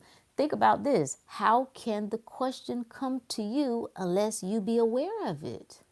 So the fact that you are aware of it is for you to answer, love. It's not for me to answer. I don't have an interest in knowing how that works. You do, so you should dive into it. Don't get me tasked. Like, trust me. I said I won't order no more books, but I did just order another one. Oh, we're gonna talk about this. We're gonna talk about this. I've been diving into the. Can you see that? Yeah. The Gnostic Gospels. Delicious. The Gospel of Truth. The Egyptian Gospel. Yeah, the Gospel of Mary. I was already familiar. I didn't have the complete collection though. When I tell you the game is here, is saturated in everything. Our Wednesday Bible study, we was talking about just how to interpret scripture, and what I was saying was the key to being able to interpret scripture is the key to interpreting everything on this planet. And that's, you have to look through things. We're trying to look at things. That's not how this game works. That's not how this game works. You have to look through them when it comes to people. You don't have to worry about technology. Why would you fear technology? Why? Do you think technology is greater than you? Why would you think that? Because the proof, Rook, the evidence is there. It's moving so fast. It's moving so rapid. It's going da. Storytelling. Stinky storytelling is what you're doing. You put a machine over you. That's crazy work. That's crazy work. Ain't no way. Ain't no way. Ain't no way. A machine, nigga? Nah. You don't have to worry about any of that unless you think you have to worry about that. That will become your problem if you think it's going to become your problem. And then we think so little of people, right? We could think the best. Well, no, it's going to be even worse for people who are behind. It's going to be even worse for that. Why do you always envision worst case scenario? It's a question you have to ask yourself. You have to examine how my mind really works. That's what know thyself to me means. What do I say about me? What am I aware of about myself? What am I aware of about the world that I exist in? What stories am I telling? What meaning have I made this, or that? Because if you went off grid, it wouldn't even take long. You could go 90 days. It wouldn't even take that long. And you didn't have access to the internet. The first thing that will happen is time gonna do this. It's gonna start slowing down. Then you're gonna notice your fears come down because you're not getting the updates. See, the fears have to be fed. They have to be fed, right? Your worries have to be fed. Your concerns have to be fed. So you have to be fed the stories that there ain't enough. Things might run out. We're going to run out of land. We're going to run out of the resources. There ain't enough. You mean to tell me that everything is all and all is everything? And the all is absolute abundance, unlimited, infinite, but yet when it comes to the planet, there is lack. When it comes to the planet, there is only a finite storytelling. You've adopted stinky stories. Stinky stories. Now, it's up to you to decide you want to tell some different stories. That's on you. That's on you. Or you can just stay in it. Suffering, what's the point of suffering? What's the purpose of it? If there is to be a purpose. What's the purpose of suffering? To teach you to stop. Just to teach you to stop, doggone it. What's the purpose of pain? To teach you that you don't have to live in pain. The purpose of being unloved. If we want to give it a purpose now, is to teach you to be loved. It's a reminder, do this in remembrance of me. Look at life and remember me. Look at your circumstances and remember me. Who is the me, the all, the everything? That's what it's saying. Choose, make another choice. Make another choice. Come out of your own hell and enter your own heaven. But you can't do that when you're in their world. You can't. Or at least I ain't seen it. I haven't seen it done. But maybe, perhaps, maybe, perhaps. No, it's the dialing in on self. I come back to self. Because what ends up happening is you hone your inner world. And where it feels like the world of five senses is so real, so convincing, so final, this world becomes that. Oh my God. And so when you see scenes in your mind, it ain't like a little snapshot. No, it feels just as real as these scenes that you see with your two eyes. And the key to that is one word: practice. Practice. We talking about practice? Yes, nigga. We talking about practice. Practice. Practice keeping your attention on what you want. Practice telling the best case scenario. Practice speaking in your favor. Practice looking for glory. You look for the best in people. And if you're around people where it seems almost impossible, you need to get from around those people. Because I know that world too. Where it's like, listen, I know I need to see the best in you, but right now I can't. So I'm gonna just turn my attention from you altogether. I'll report back. I'll look back at a certain point, but right now I got to turn my attention altogether. Come out of your own hell and enter your heaven. Heaven is now. I mean, do you have to die? Do you have to leave the physical body to get to heaven? You could, but why? When it's now, when it's a matter of perspective. No, Rook, but you can't just turn your back from all the other stuff that's going on. What are you going to do about it? Tell me what you facing. How did you being poor help the poor? How do you being sick help the sick? How do you being pitiful help the pitiful? That's what the community work is. The community work is, I'm going to suffer with you. I'm going to tell you all the reasons why you're stuck. And it ain't your fault. Ain't that what Oprah said? Oprah got her little funky behind on that television. And you know what? I understand. Because depending on how long you've been on this planet, Oprah been trying to be skinny her entire, as long as she's been in the public light, like since the 90s. Oprah has had this obsession, like she's been fighting with her weight. See, that really ain't what she fighting. See, that's the second layer. See, when you stay on the surface, it looks like you fighting your weight. No. That's a reflection of something. No, that's a reflection of something. So she been wanting to be a skinny gal for a long time, and I understand. Like I can't judge it. But for her to get her funky tail on national television and say, I don't even remember what she said because it was so stupid. And I have a practice of not remembering stupid things. But something to the effect of the pill, once she start taking, I don't know if she's doing Ozempic or one of the little GLP shots, GLP-1, whatever's that she's taking, right? She said it changed everything because she realized that being overweight is not your fault. It's because of obesity. Like, obesity is disease that you have no control over. I ain't gonna go there tonight. That's a separate episode, separate chat. It's whatever you say it is, friend. It's whatever you say it is. I think all of us should appreciate that we don't have to navigate life in the public eye on a large. That's another beast, right? I think we should at least give enough understanding and grace that we don't know what that life is like. Like you ain't never had to navigate when somebody said the many deaths, right? Like you don't know what that's like when you on Front Street. Celebrity, they watching every move you make, everything you say. We don't know what that's like. So I have a bit of understanding when it comes to that. So I think we should just appreciate that you can navigate life without all of that. Without all of that.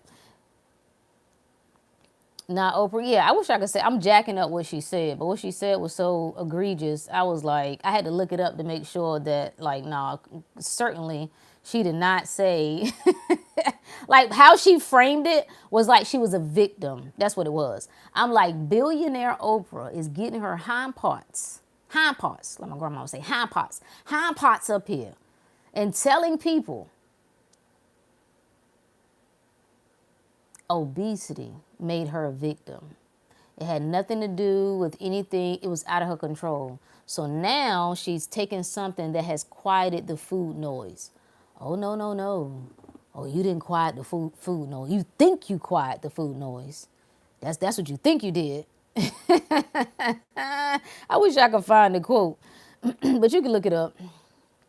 Oh, here it is. It's not my fault. That's what I was looking for. It's not my fault. That's what she said. Obesity is a disease driven by biology. So it's a disease driven by biology and food noise rather than a lack of willpower. Obesity causes overeating. That's what she said.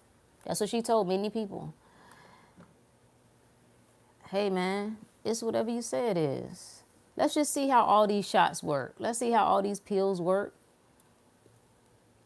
Hey Renee, let's see. We'll see. I don't wish any ill for anybody. Let's just see. Let's just see. Astrid says, coming out of your own hell feels like battle sometimes. How can you reframe that? What's wrong with it feeling like a battle?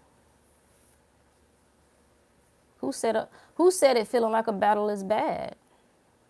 Even that's a definition, right? If I come outside of it, I'm in the battle, but then I come outside of it.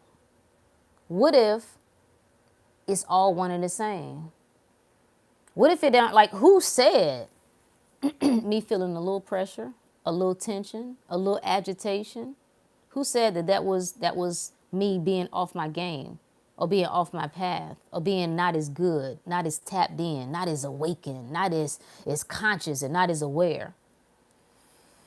Because how I see that God state, the God mind, I'm aware of all of it. I'm aware of all of it. I'm not trying to make it. Now, I choose my preference. My preference is ease and love and peace and abundance and well-being and inspiration. Like, that's my preference.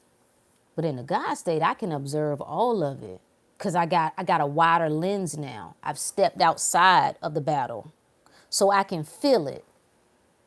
So I can say to myself, I really hate this. Like, I feel like I'm warring right now. I'm tired and I'm frustrated and I don't judge myself for that. Like, I'm sick of this. Like, I'm, like, this is just, ugh. Like, I make every feeling valid. I don't have to war with you. I don't have to, I don't need to do anything about you because you don't have any power. I just say to myself that you have no meaning until I give you meaning. If I make the battle a problem, right? Well, what did we say about the problem? Now I got to square up.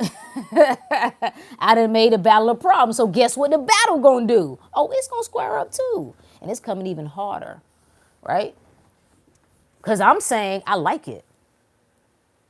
I got to give attention to it. Yield not to the temptation of sin. Yield not to the temptation of sin. Observe everything, but don't yield to the temptation to give it a negative meaning. That was good. Somebody write it down. Yeah. Pressure builds diamonds. Like, can I love all of it? No, I don't even like that. Can I not like it? Can I not prefer it? And still know it don't change nothing. I'm still her. I'm still good. I'm still in the right place at the right time. Unstoppable, unshakable, unmovable. Now what? When you finally look at the battle, I like to tell people to practice looking in the mirror, right? And actually talking to yourself. Talk to yourself. Sometimes you gotta pretend you a rapper, right? Go bar for bar with yourself. And sometimes you look at yourself like you talking to life. Like what? I ain't trying to fix you. I ain't trying to make you stop. I don't even want you to do anything different than you doing. I just want to let you know you have no power here. You don't determine anything. You don't change anything. You understand me? Now what? What we gonna do now? Huh? I always use the example of kids because if you've ever dealt with some bad little kids or you ever observed bad kids get under the skin, I use bad loosely now, But you ever seen them get under the skin of certain adults and drive them insane? It's a master class. Just start observing it. It's a master class that these kids put on, right? But the moment you let them know I'm just as crazy as you is, little nigga, now what? Now what? Now what? Oh, I was telling y'all about the movie. That's what I was at. That's how I got off. We ventured off. Movie recommendation. I want you to watch it before I come and talk about it, because I don't want to spoil it. But when I say it's a banger, when I tell you it had me so hyped, I was so wired last week, like Saturday night, like the game, like, because I'm watching it like, ooh, ooh, ooh. I took like 3 pages of notes. That's sometimes why I don't watch movies, because I want to decompress. And I be on, like, I'm like, oh, did you see that? Did you see that? Oh my God, the water, you know what that represents? Boom, boom, boom, boom. So anyway, it's called Marionette. Marionette. Marion and then et. We watched it on, what did I watch it on?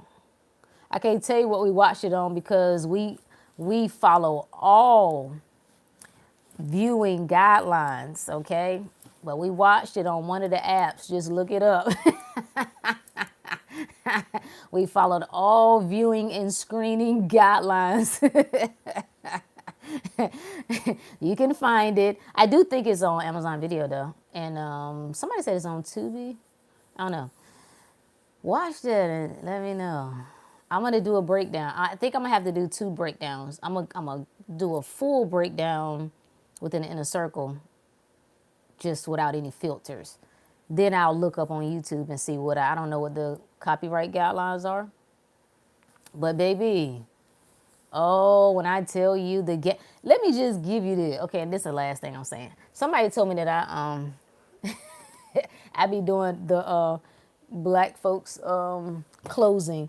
Like, yeah, Rook, you be saying I'm gonna let y'all go like 5 times. I know, nigga. I know. Where my notebook at? Okay, maybe I won't. I don't know what my notebook is. Anyway, I remember. I can remember anything. You see that? See that? I can remember anything. I can remember anything I want to remember. There's a scene where, well, no, I don't even want to give you that. I don't even want to give you that, because I want to see if anybody can recognize this on their own. I don't want to give you anything. Just watch it.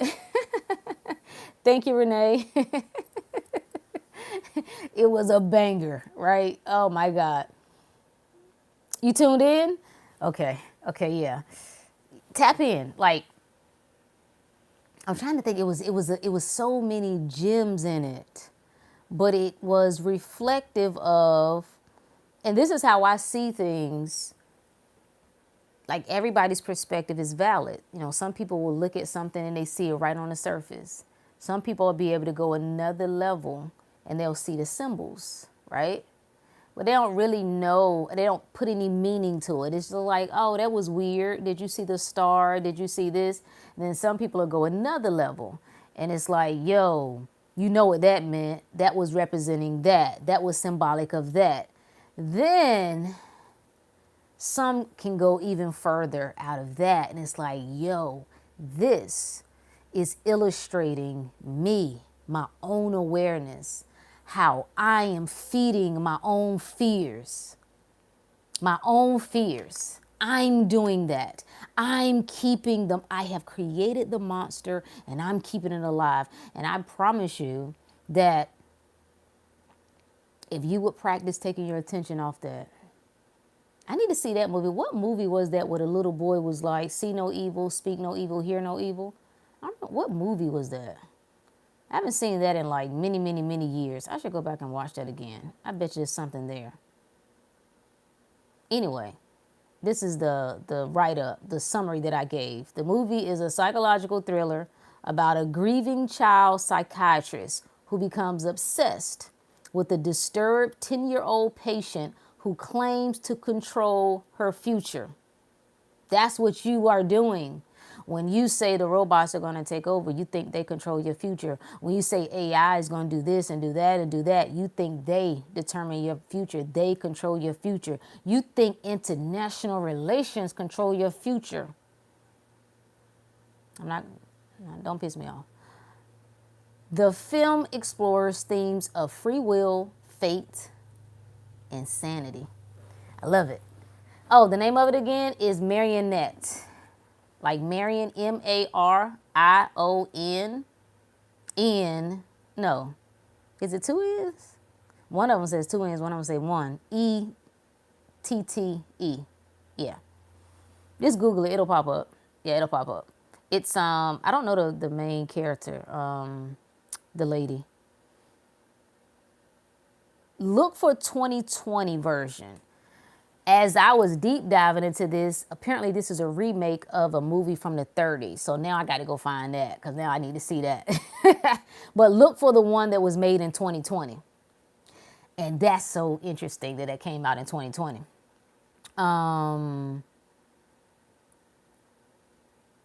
Yeah. So anyway, that's our good word for today. You found it? Okay, good. Yeah. Watch that. Just watch. It's a great view. Just about the mind and what we think controls the mind. You're practicing remembering that it's me. It's me. And you have to tell yourself this before you can make sense of it. You have to tell yourself. The mind take a while to catch up sometimes. You ever felt something? You ever been somewhere and like, I like the little YouTube channel up here where the guy goes out in the street and he meets people. He's like, hey, are you a couple? And they give their stories of where they met and how they met. So you got your popcorn ready, you're going to love it. I don't trust people. Shout out to JoJo. I don't trust when people give me movie recommendations because I'm like,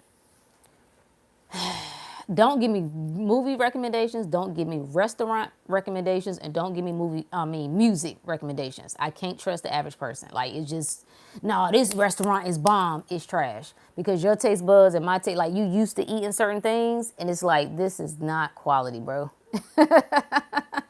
This don't recommend. So I was a little skeptical, JoJo, just a tad bit. But yeah, JoJo was on it. Thank you. What's up, Marshall? You can't trust people, man. Like, listen, what y'all think, okay, I ain't gonna get started. Y'all think Tyler Perry movies are good movies. Not y'all. Y'all know I ain't talking to y'all, but I'm talking about the other y'alls. Like, don't give me no recommendation, please. What was I looking up? What was we talking about? It was something else I was about to look up. Yeah, anyway, doesn't matter. That's our good word for today. That's our good word for this. I appreciate y'all hanging out on this Friday night. Life is good. It's better than it ever has been. Oh, we was talking about repeating things. If this fills you so much, thank you. Blessings. Shout out to you. Shout out to you.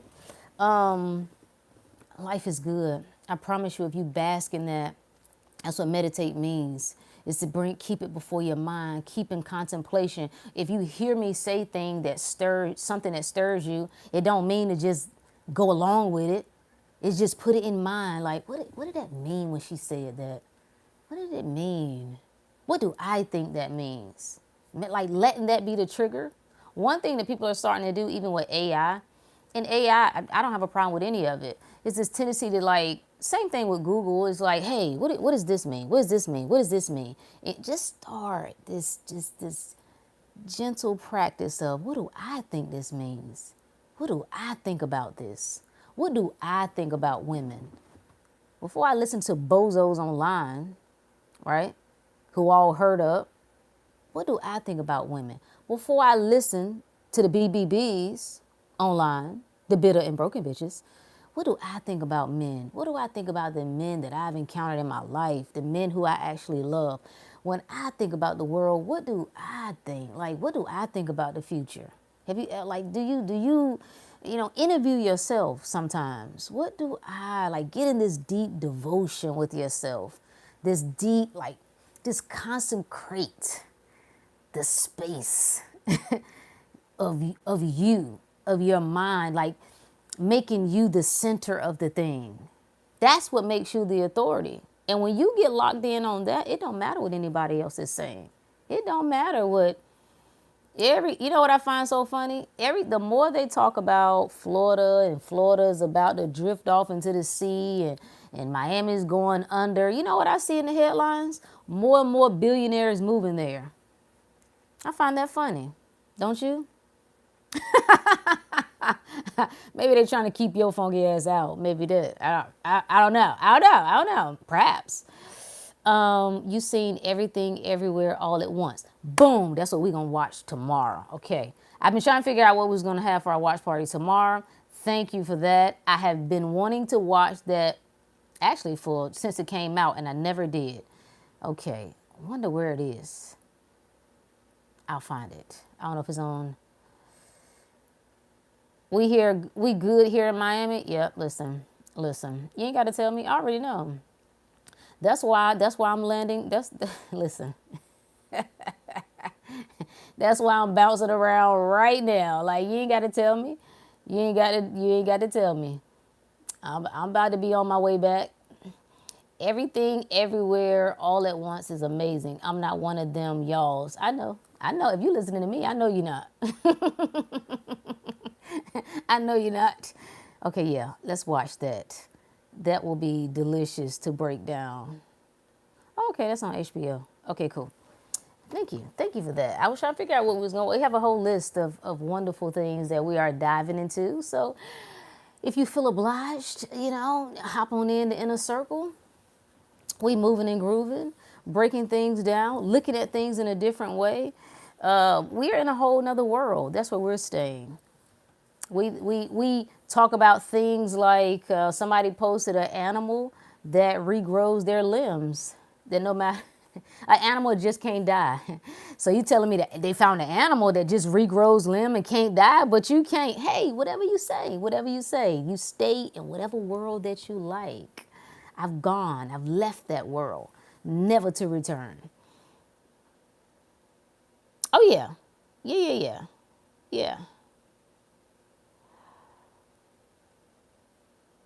Yeah, I'm making my way. I'm making my way through Florida, bouncing around a bit. But I'm gonna stick my fork in the sand. I think I'm gonna hang out in Miami for I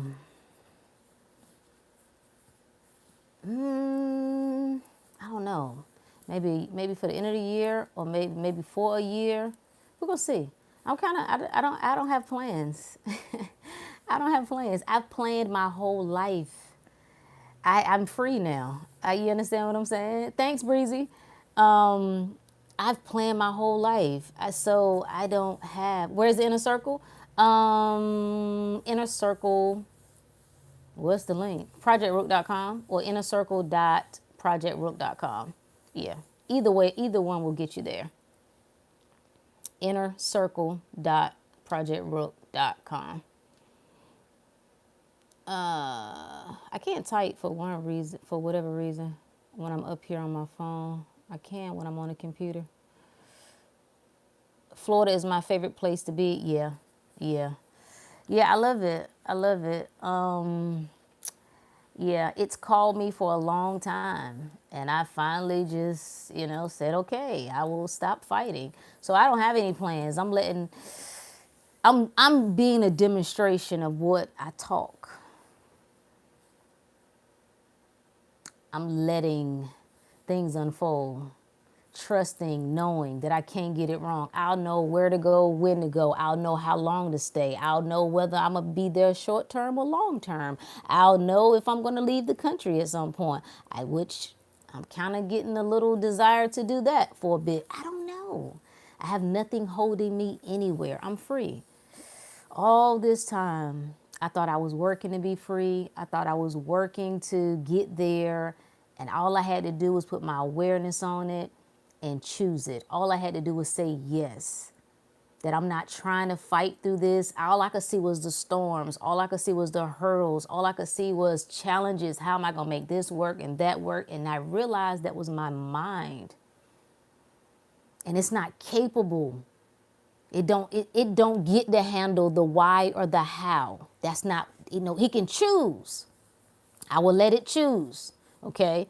But it cannot, and even that, I got to give it guidance. See, that's what the soul is. That's what the woman is. That's what she represents, the guidance. There's an aspect of mind that wants to lead, and there's an aspect of mind that wants to follow. The aspect of mind that wants to lead is represented by the man or represented by the conscious.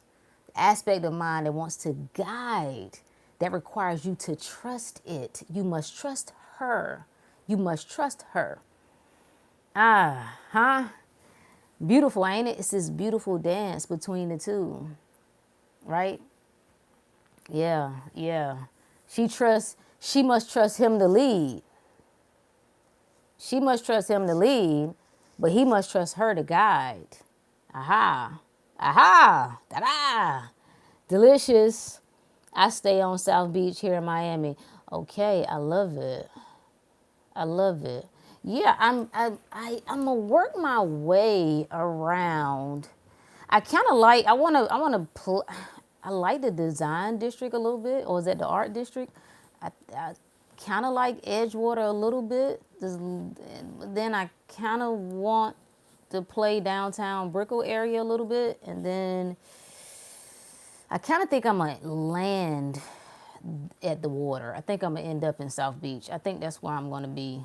That's gonna kind of be my last stop as I dance around Florida. You're going to Orlando in July?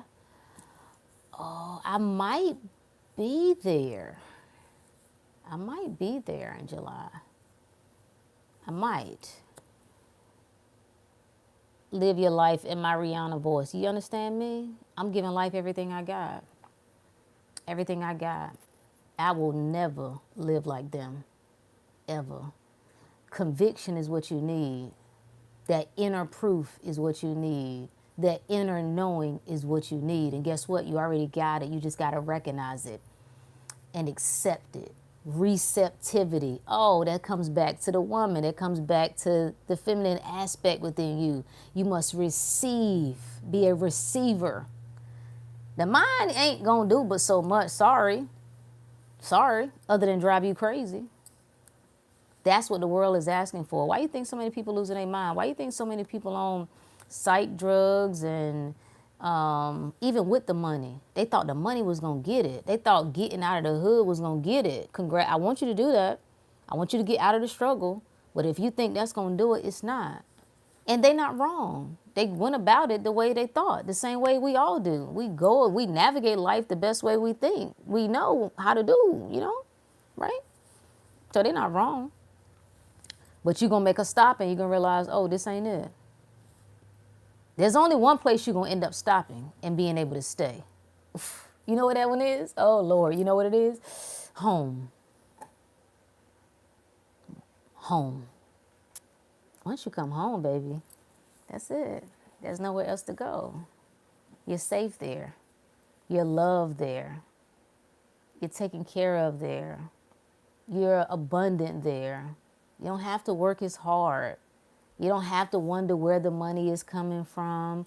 You don't have to wonder how the other pieces will come together, how you're going to make this work and that work. When you're home, baby, you're there. That's it. And so you will run yourself up and down and all around in circles, drive yourself insane until you return to self. And you should thank everything that pushes you closer to that.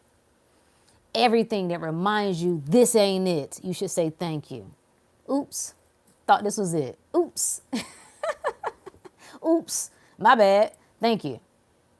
That's how you live relaxed. That's what can. Now, I ain't going to sit here and let me tell you right now. I ain't going to sit here and try to make it seem like it hasn't ripped me a new one more times than I can count.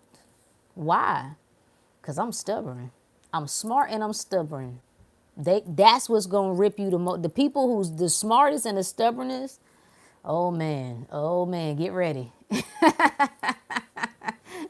So who can I blame? What can I blame for that? Nothing.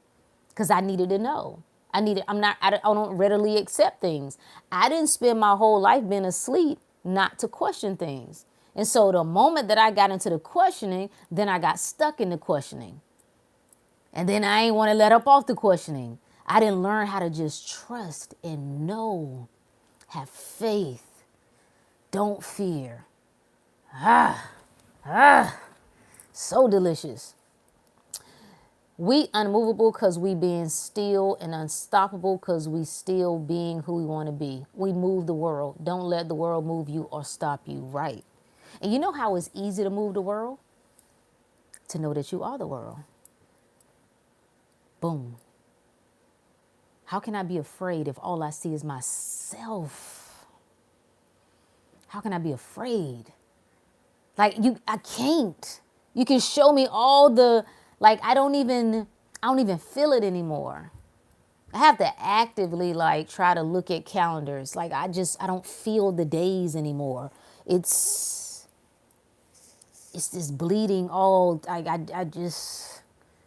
you disassociate from this world. You're still here, you're still playing. And there are ways that you ground yourself, right? There are ways that you still actively participate and you find your people and you talk and you do the things that you like to do. But I'm saying the thing that used to hold you, I won't even say that. The things you used to hold. I don't want to give the illusion that something is holding you, because that means it has power, which means you the victim and you never the victim. But the moment that you release the things, and oh my God, it's been interesting is all I can say. I love it though. You know why part of why I like it? Because I like to just be like, these niggas really can't touch me, right? They really can't. I like to push it. I want to push it to the limit. I asked everybody in the group to start, as we get ready to go into another quarter, think about how far you want to take your life. What do you want to experience? What do you want to feel?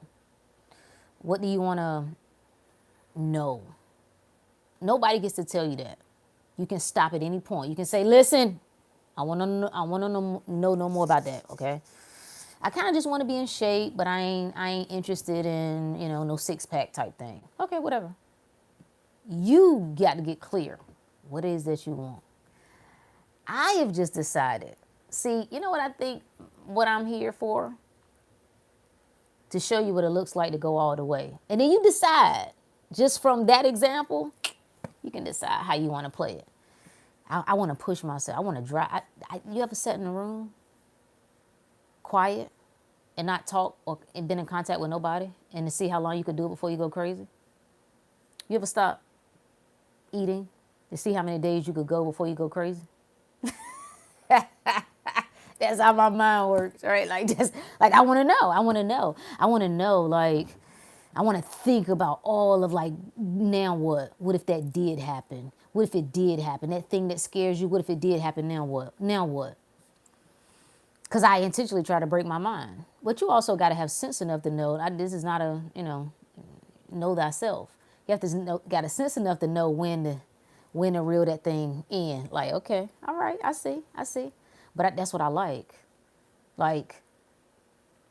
Training yourself to be Teflon tough on all fronts. While you in the game, playing the game, while you the observer, right? That's watching the game being played, or while you the awareness that's managing all of it. I like to master all of it. So when a person step to you, you're like, what could you do to me? You need a nap. I like to know, how many days can I go without sleep before I go crazy? You never know if you see me. Have I been up for 24 hours, 48 hours, 72 hours? You never know. I like to know, what drives, what's the edge for me? Because I'm just obsessed with experiencing me to the fullest. I'm just obsessed with the idea of limitlessness. So how far, I was looking outside the other day, I was just watching, I was looking at some wood, and I was like, I should be able to set that on fire. I should be able to set that on fire with my mind. Or maybe I wouldn't even be setting it on fire. Maybe it's already on fire. I'm just getting to the screen where it's on fire. That's how my mind works. So you have to decide, what do you want? I need to know. I can't turn it off. I got to know. I got to know the best of the best. I got to know that can't nobody hold me. I got to know that there ain't nothing that I can't get over.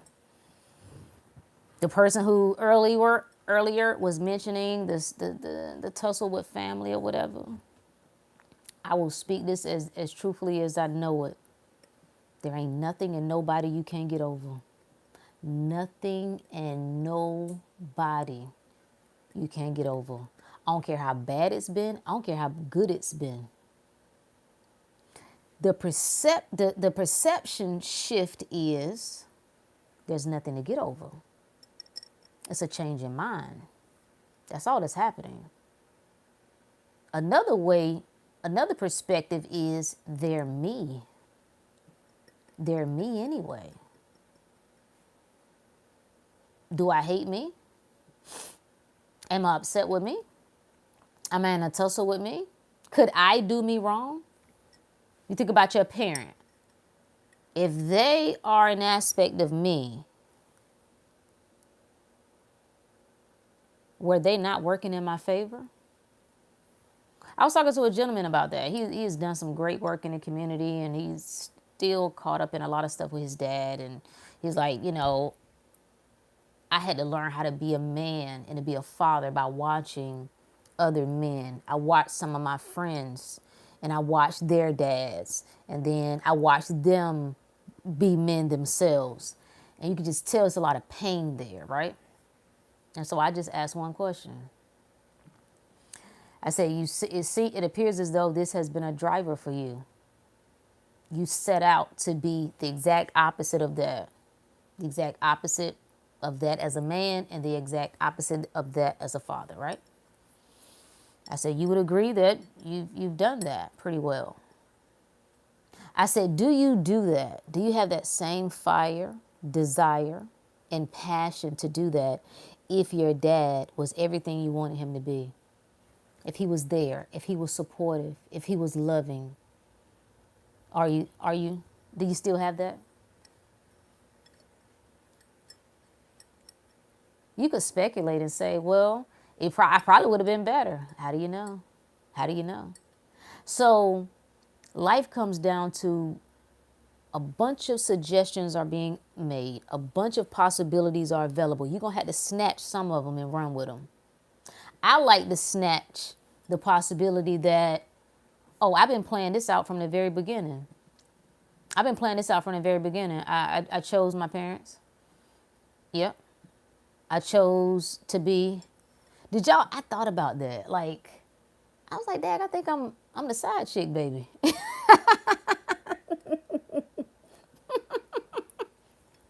I was like, I love that so much.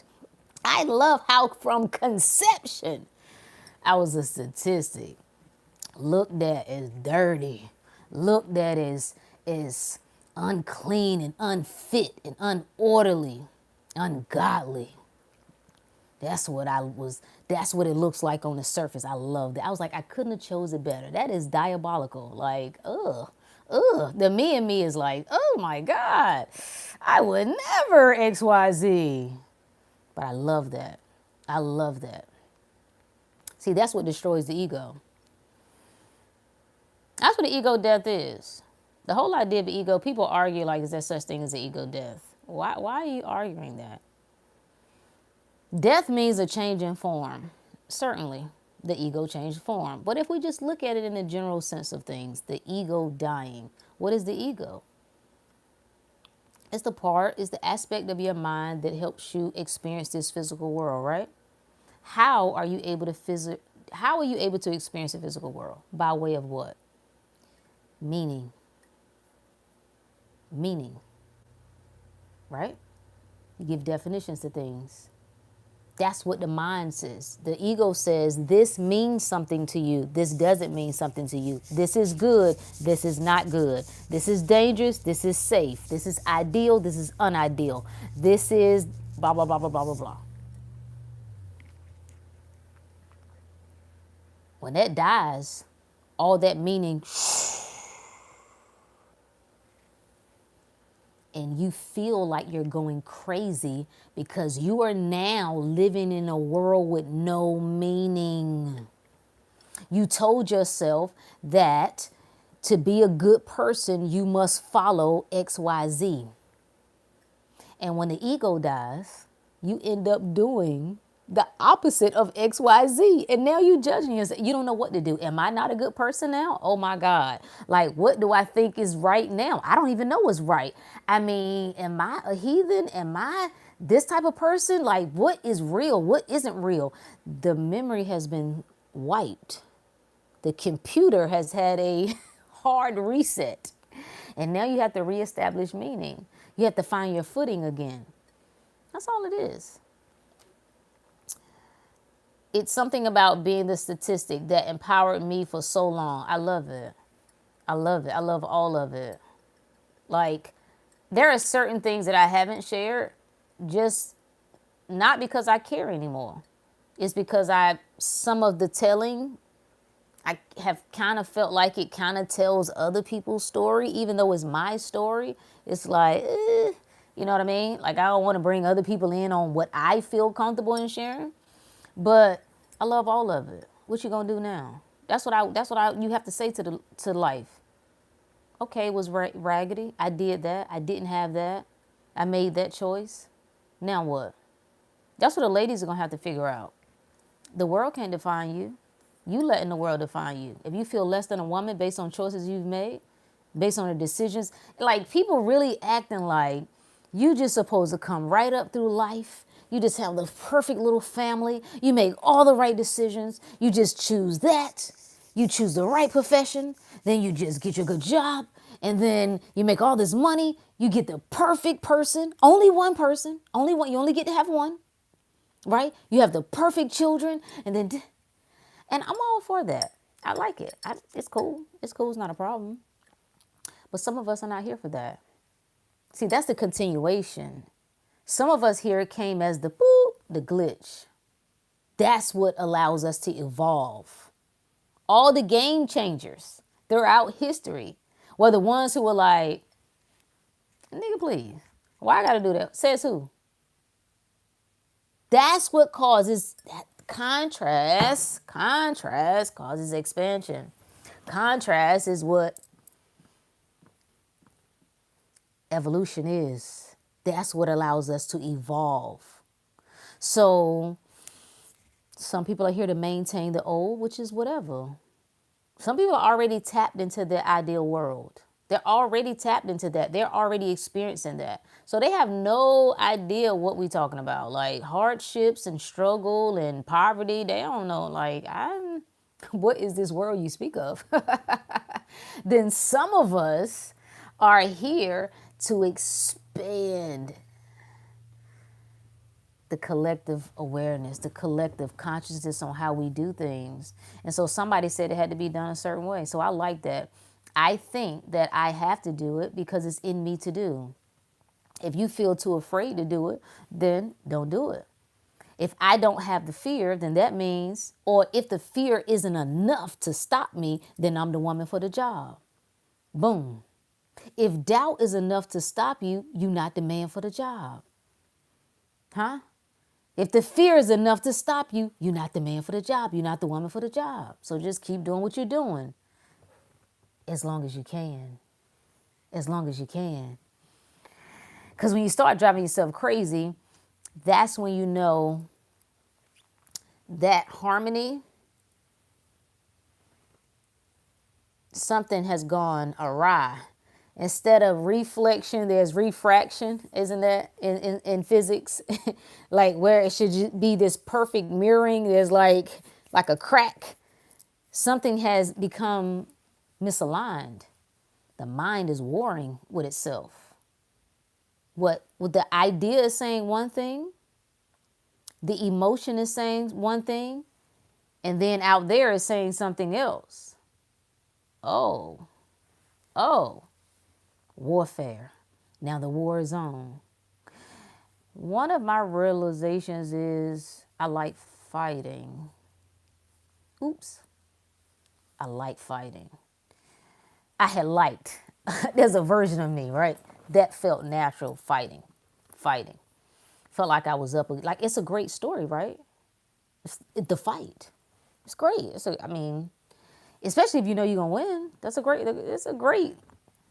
Yeah, let's tussle. The warrior, right? The overcomer, right? The one who's gonna come and can battle all of this and that and whatever. As long as you know that's a story, as long as you don't get stuck there, know when to let up off of it, baby. Know when to let up off of it. Know when to say, I choose different now. That came to me. My spirit came to me so clear. I was like, I'm so tired of fighting, bro. I feel like my whole life has just been one thing after another after another. I'm tired of fighting. My spirit said so clearly, then stop. Just stop. Why don't you stop fighting? Ain't you had enough? I hadn't considered that as a possibility. I felt so silly, like, oh, well, dang. I wonder what that'd be like. It's difficult to stop fighting when you see a fight. So I found it's easier to stop fighting when I turn my attention from the fight. There's nothing to fight anymore. It's a choice to be made. And I'm happy. I'm happy that I chose myself. I'm happy. There is nothing that I could lose that belonged to me anyway. You understand? What's mine, I can't lose. So anything else, whatever, everything in my favor, everything for my good. The world can't scare me no more. It can't. It can't have a hold on me anymore. Why? Because I know I am the world. When I see the world, I see myself. When I see the government, I see myself. No, not me. Awareness, right? You got to come out now. You got to know when. You got to work with me. You got to know when I'm speaking from this mind. You got to know when I've come out that mind. Different perspectives, right?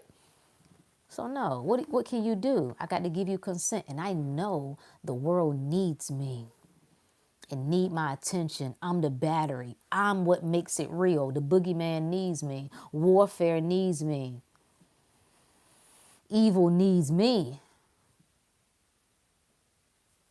It has no power without me.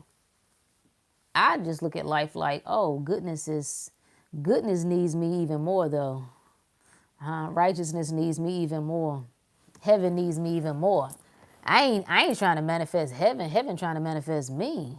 I ain't trying to manifest no money. Money needs me. Money is useless without me. Love is useless without me. What is love without me? It can't exist without me. The best of life can't exist without me. So I'm never going to, am I going to shit on the world when I see myself as the world? Never. Ain't going to happen. So life is a matter of perspective. When you get tired of fighting, you'll stop. When you get tired of warring, you'll put your weapons down. Well, should we say, well, you no longer see a threat.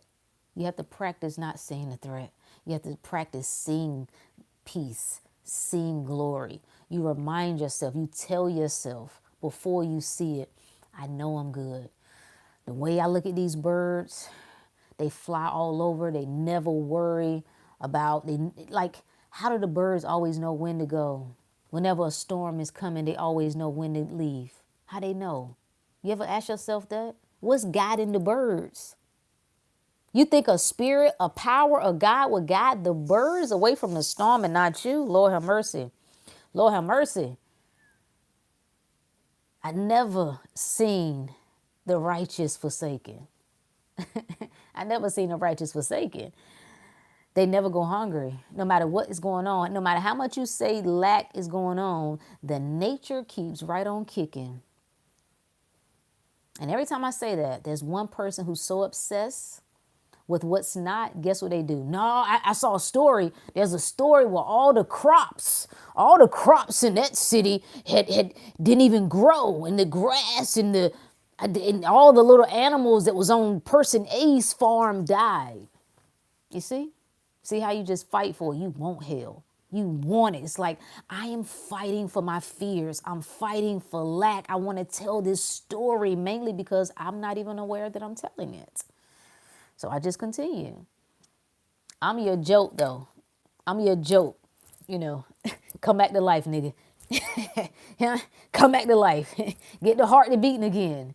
There's life to live. There's a world to see. There's love to experience. Okay?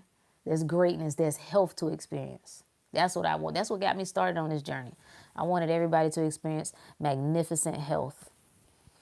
I've seen too much suffering. I've seen too much struggle. I've seen still in the midst, right? Not necessarily, well, to some degree around me, but in the midst, people I know, too much. When there's another opportunity available. And I was the one that had the eye to say, why? Why is this like this? Why is this like this? This can't be right. Why isn't everybody experiencing this? Why do good-hearted people experience such hardships? Why do praying people never get any answers or not the answers they want? Why? I know you're telling me this is the way, but the people who telling me this is the way, I'm looking at your results and you ain't got none, or they're very poor results. I just started asking, I started paying attention. What is that? What is that when you start to notice things? Awareness. It's awareness saying, define me.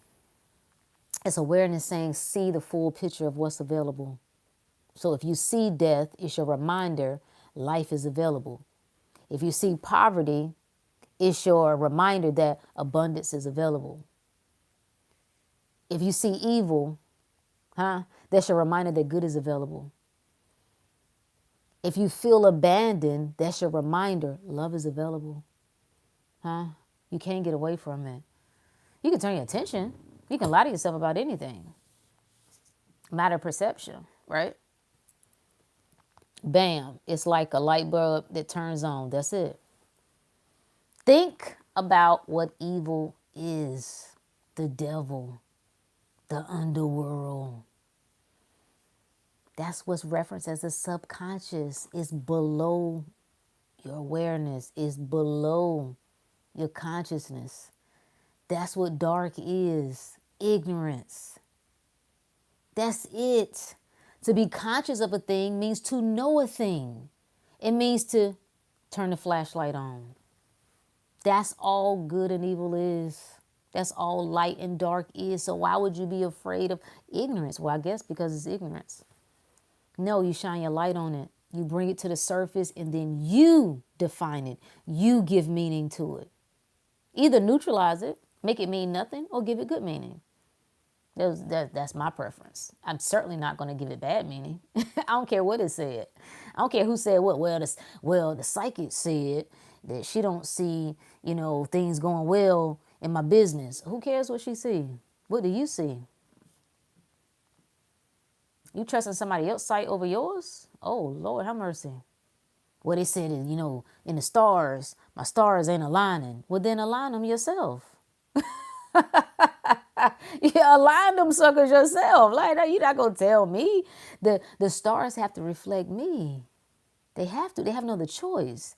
Are you moving through life saying, life ain't got no other choice but to give me what I want?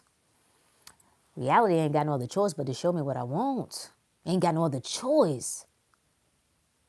That's authority. It got to come through me. So when I see things before me even appear to be falling apart, it was so funny or interesting. It was something that I'd been waiting on coming through that pretty much was a done deal as far as I knew. And then got word, was it last month? Or the beginning of, yeah, it was February.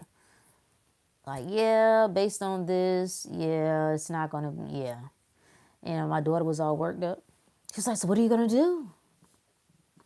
Nothing. Why do you think I need to do anything? I know, but da-da-da-da-da-da-da-da. I was like, why is something wrong? But what about everything is good? Everything worked good in my favor. Everything works for my favor in my good. Now, my first initial response was to cope, right? And when I say cope, to make myself okay with not getting what I want. But then I immediately snapped out of that. I'm like, go to another screen. That's what comes in my mind. I hear that from Altered Carbon. Get to the next screen. Get to the next screen. Just shift to the next screen. Why are you focusing on a reality of something that's happening that you don't prefer when you can just move your attention here? Oh, okay. Got it. Thank you. And every time those moments come, one by one, I just say, got it. Okay, awareness. Boom. I see it. When I see it, I can recognize. And when I can recognize, I can choose. Got it. That's all this game is. So, thank you for coming to my TED Talk. There is no spiritual warfare. You're telling stupid stories. Let's tell better stories this year. Let's build or live better lives this year. Experience better things. You have no idea. I saw this wonderful young lady. I don't know who it was. It was a post that says something to the effect of she had met someone last March. She moved into a new place last October. And then I think she met the person in March, moved into a new place in October. They moved in together December, and now I guess this is March, and they're getting married. And she did it was a cute little caption that was like something to the effect of, if I had known all this time that this was waiting for me, that all I had to do was relax and be patient, I would have never worried to begin with. I would have something to that effect. Do you feel the power in that? The knowing that my life can't miss me. Anybody can leave and go. The best of the best. My life can't miss me. Goodness can't miss me. It's an impossibility, and I don't believe in impossibility. Even with the word patient. Right? Because I patient and waiting, I couldn't get with those words. They didn't resonate until I started diving into what they meant. I'm like, da, da, da, da, da. Okay, I can rock with it now. I can rock with it. Patient, waiting, it means to be on watch. Oof. Now, I can come into agreement with that. To be on watch. It don't mean to just be twiddling your fingers and just be okay not having. It's being of the state of mind that I already have it, that it's already done. It's already done, baby. It's already done. I rest in that. People get anxious when they are afraid they're going to not get what they want. You get anxious because you're not certain. When I'm certain that it's done, when I'm certain that life and me are on one accord, there's no anxiousness. And even if there is, see, because we don't fight any emotion, even if there is, I stand still and know. You're just a reminder that it's so. You're just a reminder. Me being the G that I am, I see the full picture. So it's very likely, it's very possible, I can see both aspects of this thing. That don't mean anything. It don't change anything. It just means I got a good eye. Some people don't see the full picture. They either see all hell or maybe they see all heaven. That's cool too. But I can see all of it. I'm a master of both worlds. Master of duality. Master of the heavens and the earth. Dancing and playing in both worlds. Now what? Yeah. So, all right, good people. I appreciate y'all. Life is good. Life is delicious. It's not just on you, it's in you. Shout out to Nip Hustle. It's not just on you, it's in you, baby. Matter of fact, shout out to Root the Great. It's not just on you. It's not just in you. It is you. It is you. Oh, great closing, right? Appreciate you, champ. All right, y'all. Have a good one. Peace.